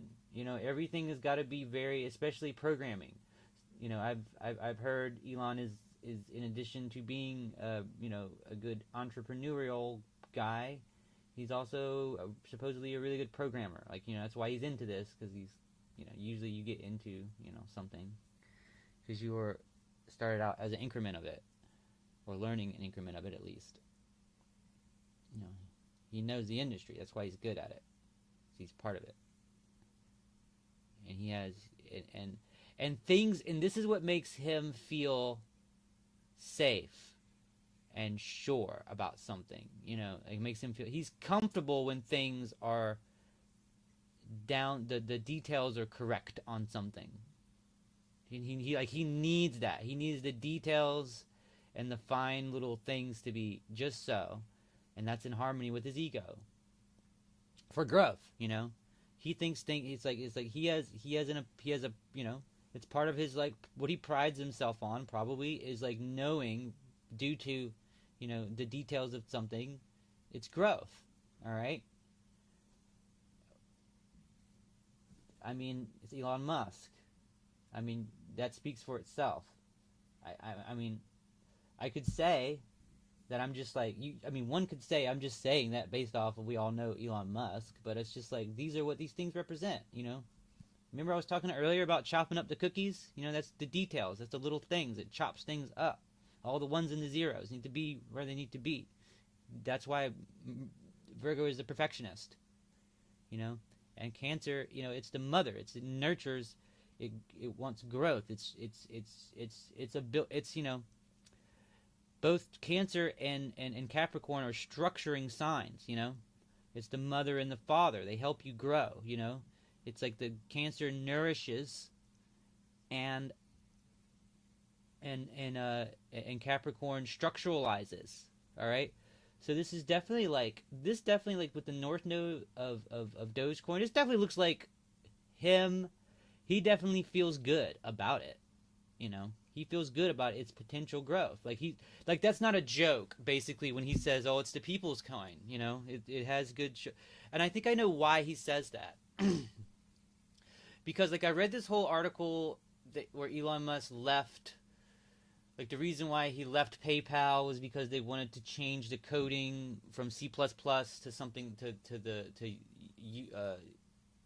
Linux, Unix or whatever. The other person who was, the main partner of PayPal, he had a different. He preferred a different coding language that Elon likes, the old school stuff. And I think that's why he likes Dogecoin, because he sees that like Dogecoin is just so much more the little brother of Bitcoin. And I even think that like, Bitcoin is like, is like the oldest sibling, or like the parent of like both Litecoin and Dogecoin. Like they're more directly related, whereas, it's almost like this. It's almost like they're just like they're one of the older coins. Dogecoin is an older coin. It's older than Ether. It's almost like if you were to give the coins hierarchy based on the amount of money and like weighed against how long they've been around on as well. then that kind of puts, like, if you gave a stronger factor to its longevity than its current price in market and corporate whatever utilization or whatever the hell, then Dogecoin should really be the third coin. Or it should be like in parity with Ether. Or I'm sorry, not in parity with Ether, but in parity with Litecoin. Because Dogecoin basically is Litecoin. This is interesting. This definitely looks like Elon Musk pumping a bunch of money into Dogecoin. And it's like Dogecoin. It's like Dogecoin's name was almost like hurt by that. You know, everybody thinks it's like this joke. And Dogecoin is this Pisces. This is the dreamer. You know, the dream of the Doge. This is interesting. It's interesting for this to be the tightest angle. Tightest two angles. You know, like as we open it up, like we're going to see.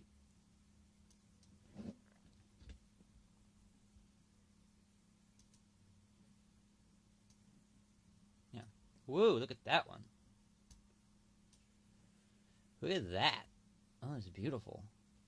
I mean, like, if his rising time is a little off, like it needs to be a little up, that's crazy. Like,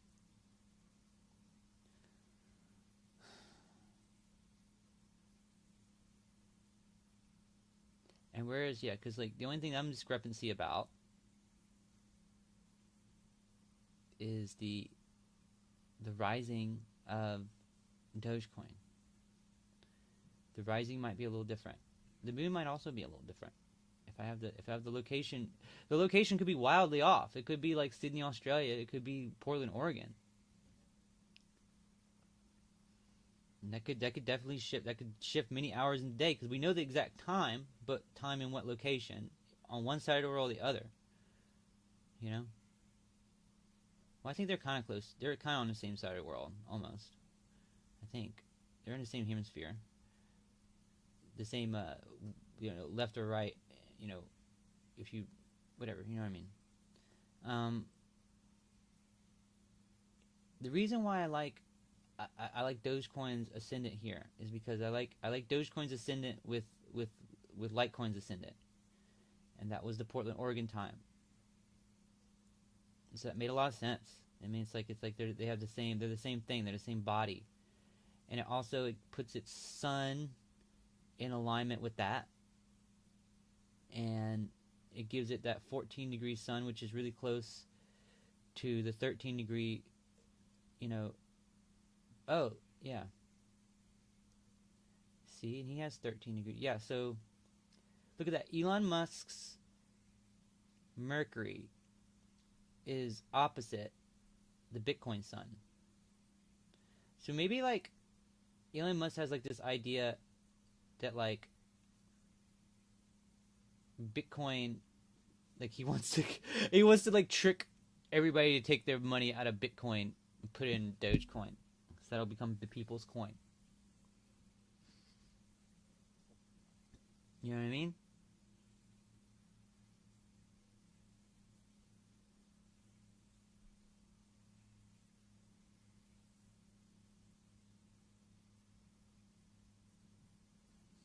Interesting. What else is significant here? So we have this. So yeah, this is, yeah, and then this. Look at that. This is like some sort of power shield, or looks like the ether thing. It's like a diamond, and it's like basically with the Dogecoin nodes, his part of fortune, his sun. Holy crap! And this, and like I said, his moon is tied in here too. It's like part of this. It's gonna. And this is like such a tight orb. Like holy crap! Like such a tight orb. See, there we go.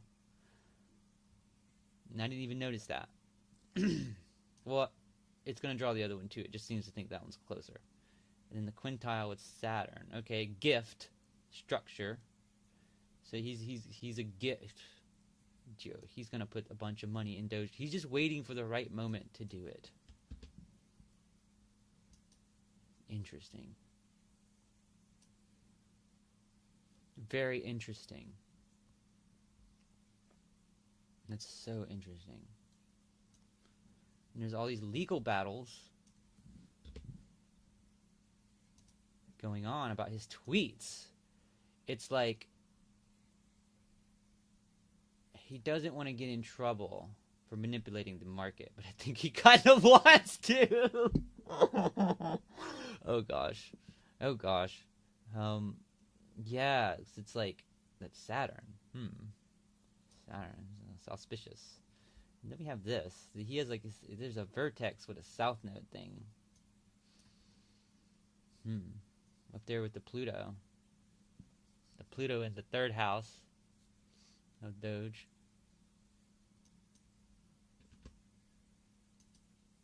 What else comes into play? Nothing happened there.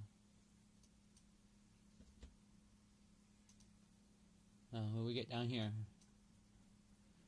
A little semi-sextile. Between what? Between... Oh. Look at that. Venus in the midheaven of Doge. I'm really starting to think I have the birth time right here. I mean, the birthplace. Because, like, these... I mean, I could be just, like, you know, I could be just seeing things I want to see. I always think about that when I look at these things. Okay, here's two things that are... Okay. Part of Fortune and Uranus, the planet that rules cryptocurrency.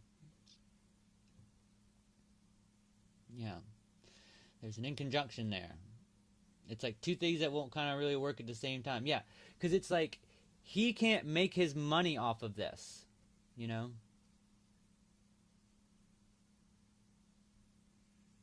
You know?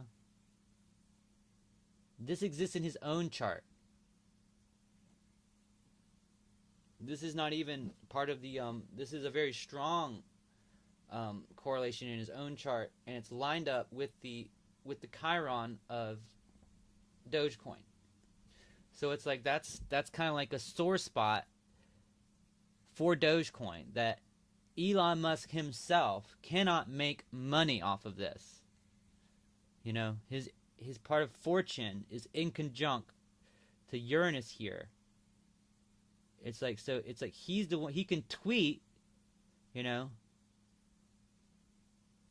He can be a pal, he can be a partner, Libra, with the dream, Pisces, you know, with his fame and ego and stuff, and,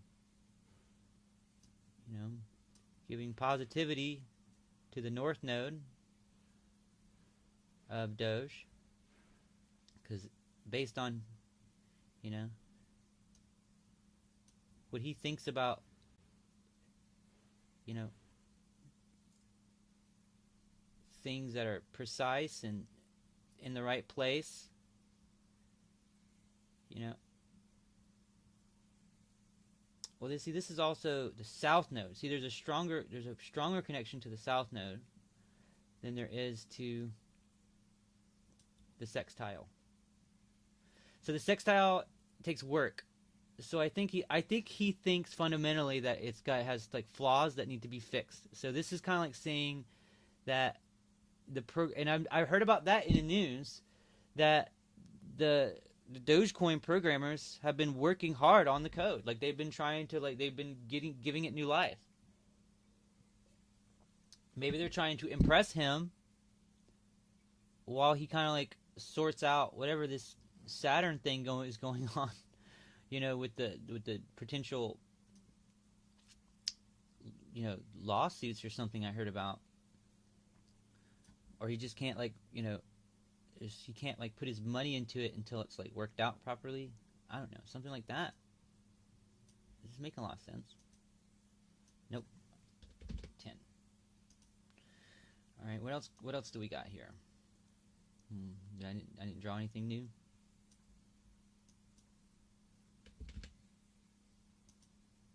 Okay.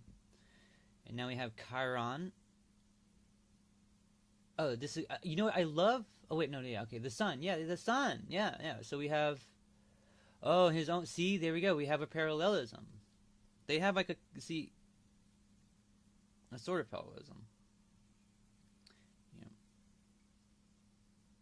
it's like the, you know, it's like a, it's like a sore spot for him probably that he can't really. Oh, it's like oh, the Dogecoin like name, the whole ideal of it, the whole ego boost of it, kind of like easily kind of hurt him. It really did. It hurt his kind of like, and this is the descendant, basically like him being looking like he's partners with it. It just looks like that energy just flows. Like he just looks like its partner.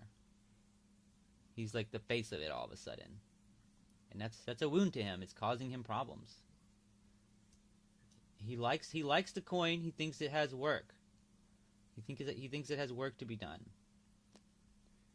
He thinks it has a good his ego tells him it has a good future. But and see, this is what makes him, like, I guess, a good decision maker about this kind of thing, because his ego tells him very freely that Dogecoin is going somewhere, and it has it doesn't have as much easy thinking about that it doesn't. That it's going to go towards the South Node. It's going to stay stuck in the past. Now, but he has a harmony between his sun and his moon. And his moon who like helps him invest in things, I think, and says like no Elon ego, who wants everything to just grow and nurture and expand, grow and nurture and turn into its own thing like a little baby. He's got lots of kids too. I'll say that. That's that kind of makes sense. It needs things to be a certain way. It needs things to be kind of like just so. So it's kind of a little more critical. It still has a positive. It thinks it can grow, but it's like a little more critical. Like a sextile is like a good angle that requires a little work. Whereas trines flow freely. Like his moon's kind of just like, I don't know, if like they don't fix it, they don't like make it better. But if they work on it, it's got you're right here. Your ego is right. Interesting. Let's add more to this. All right. So many angles. It's like I haven't even broke 13%. Okay. And it was all good angles almost. Jesus. All right, so we got 13 and 14. Okay, the rising. Okay. The right. What is going on? I mean, I can already see there's resistance there. It's like he doesn't look good matched up as the paired with it. That's a conflict. It's a conflict of interest. I see that already. I don't know if it brought in who is who there. It's just gonna keep adding conflicts of interest right there. Like, wait a minute. Did it add something? Sometimes I'm like, did it add something? I didn't see it.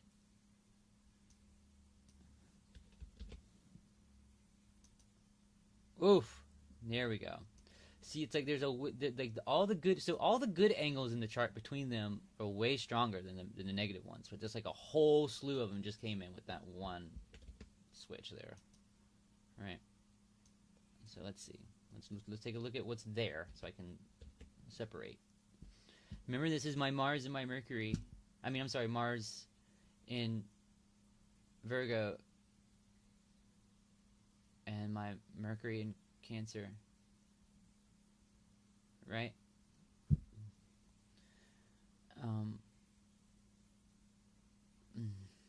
So apply. Jesus. All right, so we got this giant square. I see that the most. That's his.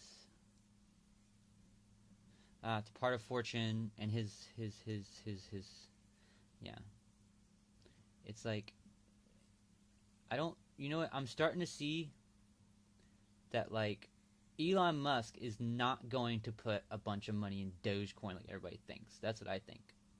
Because it's like I'm starting to see that there's conflicts. Like he wants to help it out, but he's not going to like pump it up or something. He might be like buying little bits of it. He might be like buying tiny bits of it, trying to keep it up, maybe secretly, maybe through someone else. I don't know. I mean, I didn't really bring in.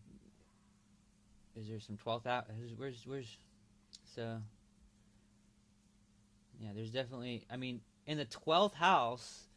It's funny I said that, and I was like, "What's going on in the 12th house of Dogecoin?" And I looked at it, and I was like, "Oh, there's a male symbol in there," and it's at 29 degrees of Virgo. Oh, okay, yeah. So Mars is about to cross Dogecoin's. I should start doing these charts with Dogecoin.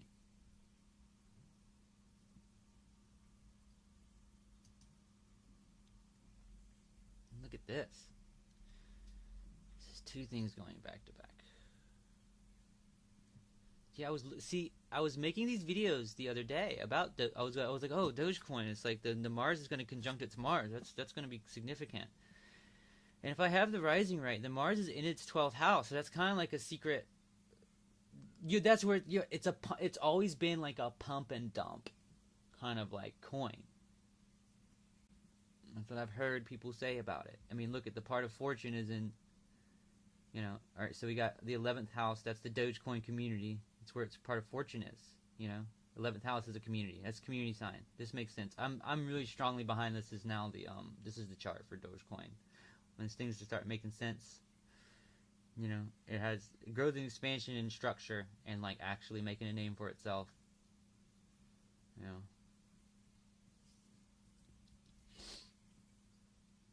He's helping it make a name for itself. Look at that. 13, 17. Those are really close. Really close. And then he's got some. What does he got for 17? Yeah, he's got his. Oh wait, whoops. See, look. Saturn is trying, right, to the Dogecoin midheaven, if that's what it is, if I have it right.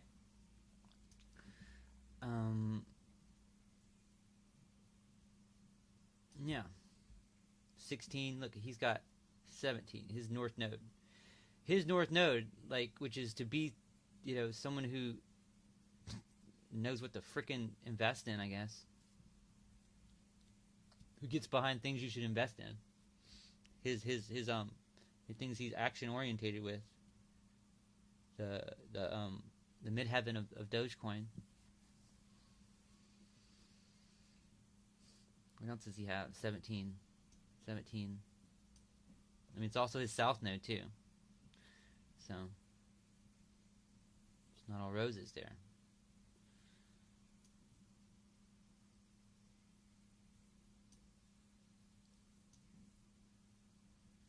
Yeah, the more I look at the houses stuff, it's like, and it's like its north node is defining what the fuck it is. I'm sorry, excuse my language. Its north node is like becoming that's kind of powerful. I love that. It's like north node is in its first house with this chart.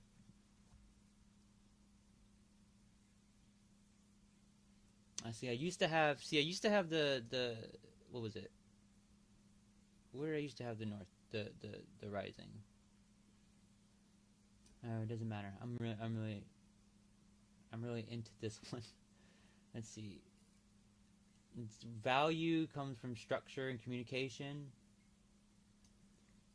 Its ego is in a small community in communication. It's a cryptocurrency. It's a trade. This is a trading. This is a great. Dogecoin has a great electional chart. Is what I'm trying to say, people. Like, I mean, it has challenges to its second house, but those challenges are to be overcome.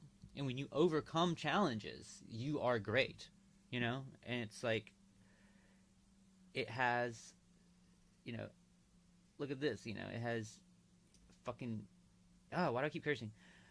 I have, you know, Elon Musk node here helping it out. One of Elon Musk's purposes in life is to challenge the structure. Look at this. That's a square, all right? He's challenging to the structure. He's kind of like calling it out to become something. He sees potential in it. All right? He thinks kind of like opposingly against Bitcoin. All right? And he has an in conjunction the way he thinks about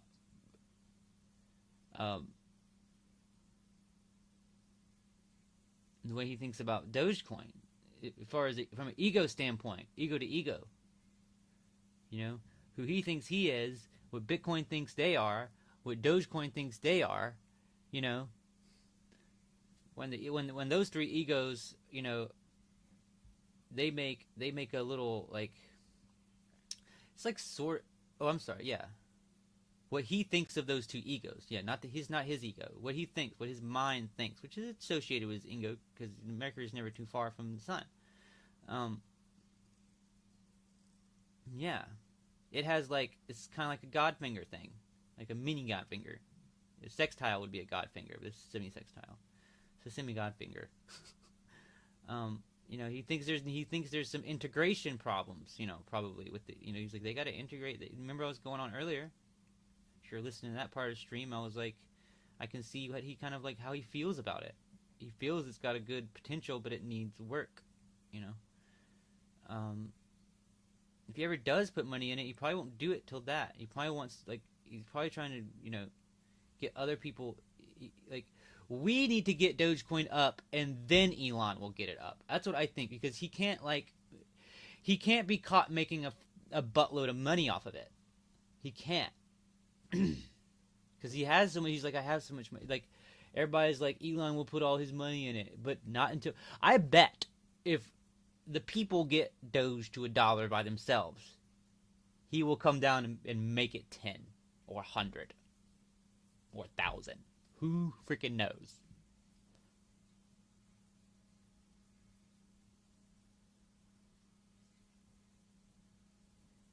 Like, oh my god, I can't believe I haven't even gone to 20% into analyzing this chart. I didn't really see anything new.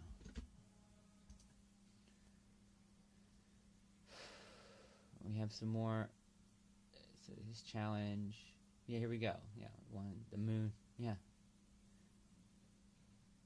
It's like, I'm sorry, guys. It's like, that's him being like, it's challenging for me to you know, to give you what you need. You know. But he's like, but he's trying to put his philosophy onto its structure, its bottom structure, where it's you know, where it has. See, this is the thing too. Like, what I think about Dogecoin is that Dogecoin has a really good structure. I think a really good bottom structure. The fact that it's so closely related to Litecoin, and Litecoin is so closely related to Bitcoin. And I know that, like, Elon has, like, he's got a soft spot for old school tech. I think, you know, it's like, I feel you on that, Elon. I'm always like, why do you think I use this program? I kind of like its old school look. It's like, I'm just like, why do we have to make things so fancy and complicated all the time? Like, sometimes I just need to do, you know, I get very, very Capricorn, Virgo about the things I use. I'm just like, I like the old thing where I knew where every little thing was in it. When you expand stuff, you know, when you kind of like make a lot of decisions, and then you know, throw stuff away, and then you kind of get all over the place with it. You kind of have to kind of like be like, okay, what really kind of gave us, you know, what really kind of gave us the structure that's really going to grow, you know? Like that's what I love about astrology. It's like you can just like think about things in this wheel, like in its like evolutionary kind of like way, you know. It's like think about it, you know, you have an idea and then you have to kind of like find some words into it, and then you have to kind of communicate, if not with other people, to your own self, to kind of like start its beginning structure, you know. You have to nurture it from the bottom, and if you don't like get, you know, if you don't like really make it something like that's worth paying attention to, Leo, and you know, no, you're gonna lose steam. But at the same time, if you get too fancy with it and you don't like, you know, dial down the details, you know, there's gonna be a decision that happens around here to throw some things away, you know. And then what's left you need to expand upon, and then kind of structuralize it and see what out of all this expansion that you had, what can you really use to kind of from that bottom, you know. I always like to tell people it's like I think of like the Capricorn, Cancer Capricorn axis like a tree, you know. It's like this is like the roots, and then like, you know, the ground is here, and then this part is this tree, you know, and this part feeds and nourishes the tree, you know. And then you get up way up in the sky with all your leaves, and you start making all kinds of fruits, and the fruits drop seeds, and then here we go again. That's just like the cycle of life. I love this.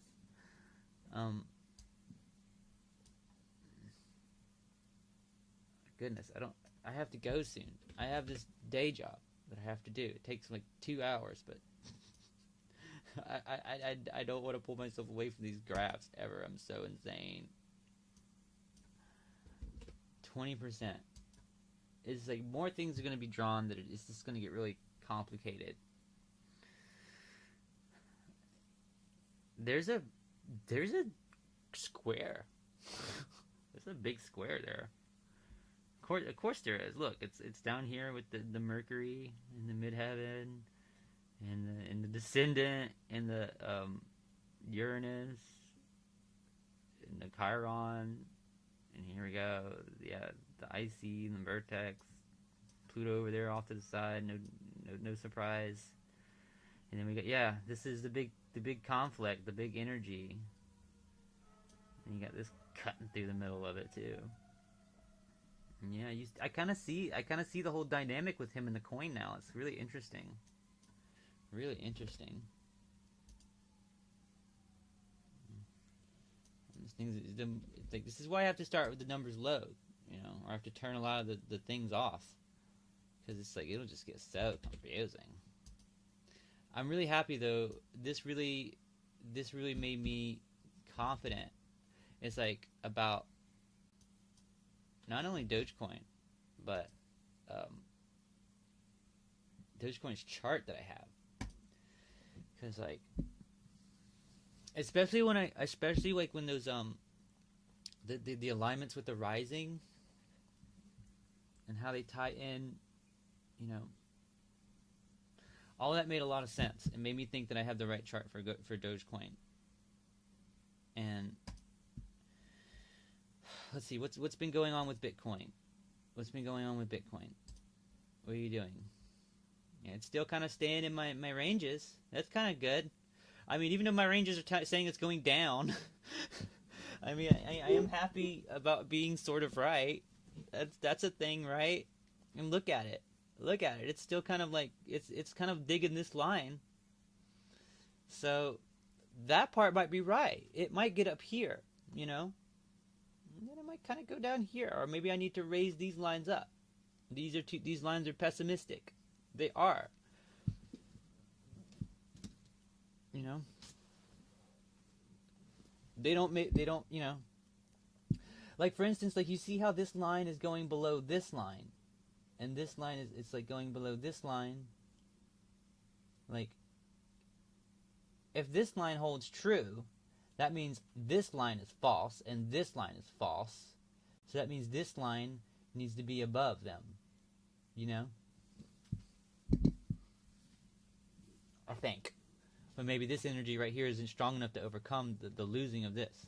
This energy doesn't replace this one as strongly.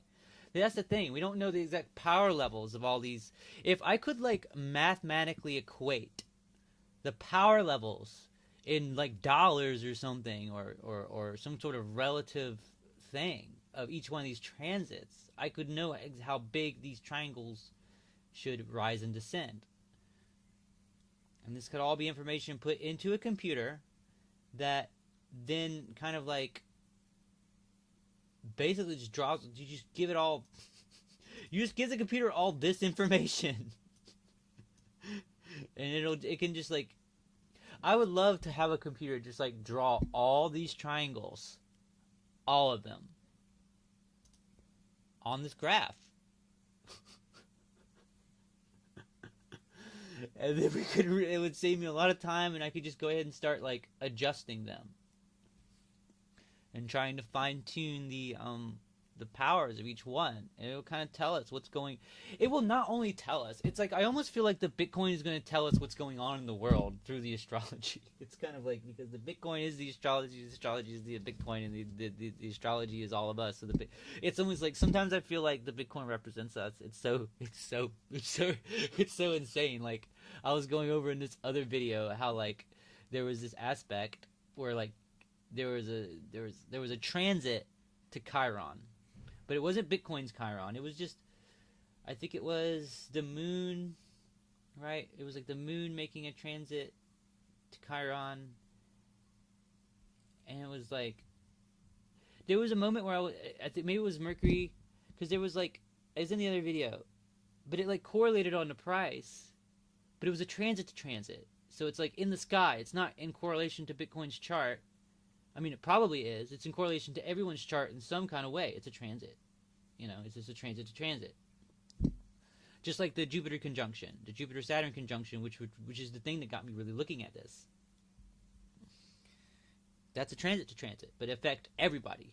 Like, I had people tell me, like, you know, certain strong, profound things, decisions, you know, events happen in their life around that point. That was a big thing, you know. Could have been before, could have been after. It doesn't have to be on the day. There could be something that happens in your life that begins on that day, that's triggered by that event, that you don't even realize. That affects your life that you don't even realize. It's like, you know, something else happened in someone else's life. You know. For me, it was something that popped into my mind. It didn't happen that day. It happened weeks later. But, you know, the Grand Conjunction is opposite my Mercury, so it opposed my mind. It took a minute for my mind to realize what happened, but that to me still makes sense. That it struck a very profound idea in my head about structure and growth and news expansion. It really did. Around this coin. Look at it. I feel like the sick joy when it goes down to one of my lines. You know? Because it goes down. Because if it goes up here, if it goes here, I'll be right about both of these lines crossing. If it goes down here and then bounces here, I'll be right about. It's like if it goes here, like I'll be triple right. You know? Because that means like this line was right, this line was right, and this line was right. So anywhere in here, like that looks like a little spot that it's going to hit. Like if it hits there, I am really getting this down. Even with my like range guessing aspects of it. Because I was just like, maybe I should ignore this peak with this transit. You know, maybe there's another line. Like maybe there's if I looked here, you know, maybe this one right here goes, you know, here to here, you know. So it's representative of that little piece there. Look at that. There you go, pick up that, you know. So there, they'll go to that point. Wouldn't it be gnarly? Gnarly, do I say that? Wouldn't it be cool if it went here and there? You know what I mean? Not really. That wouldn't make a whole lot of sense. It would mean like, and then it also goes here, which would be the middle point. I don't know. I'm trying to find the exact hit of this transit is where those three prongs are kind of like all along that line.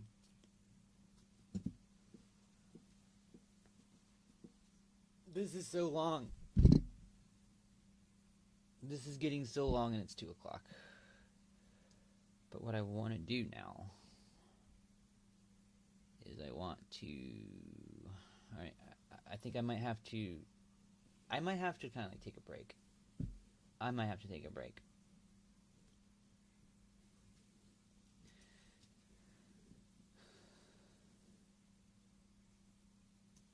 I wonder what people come in here.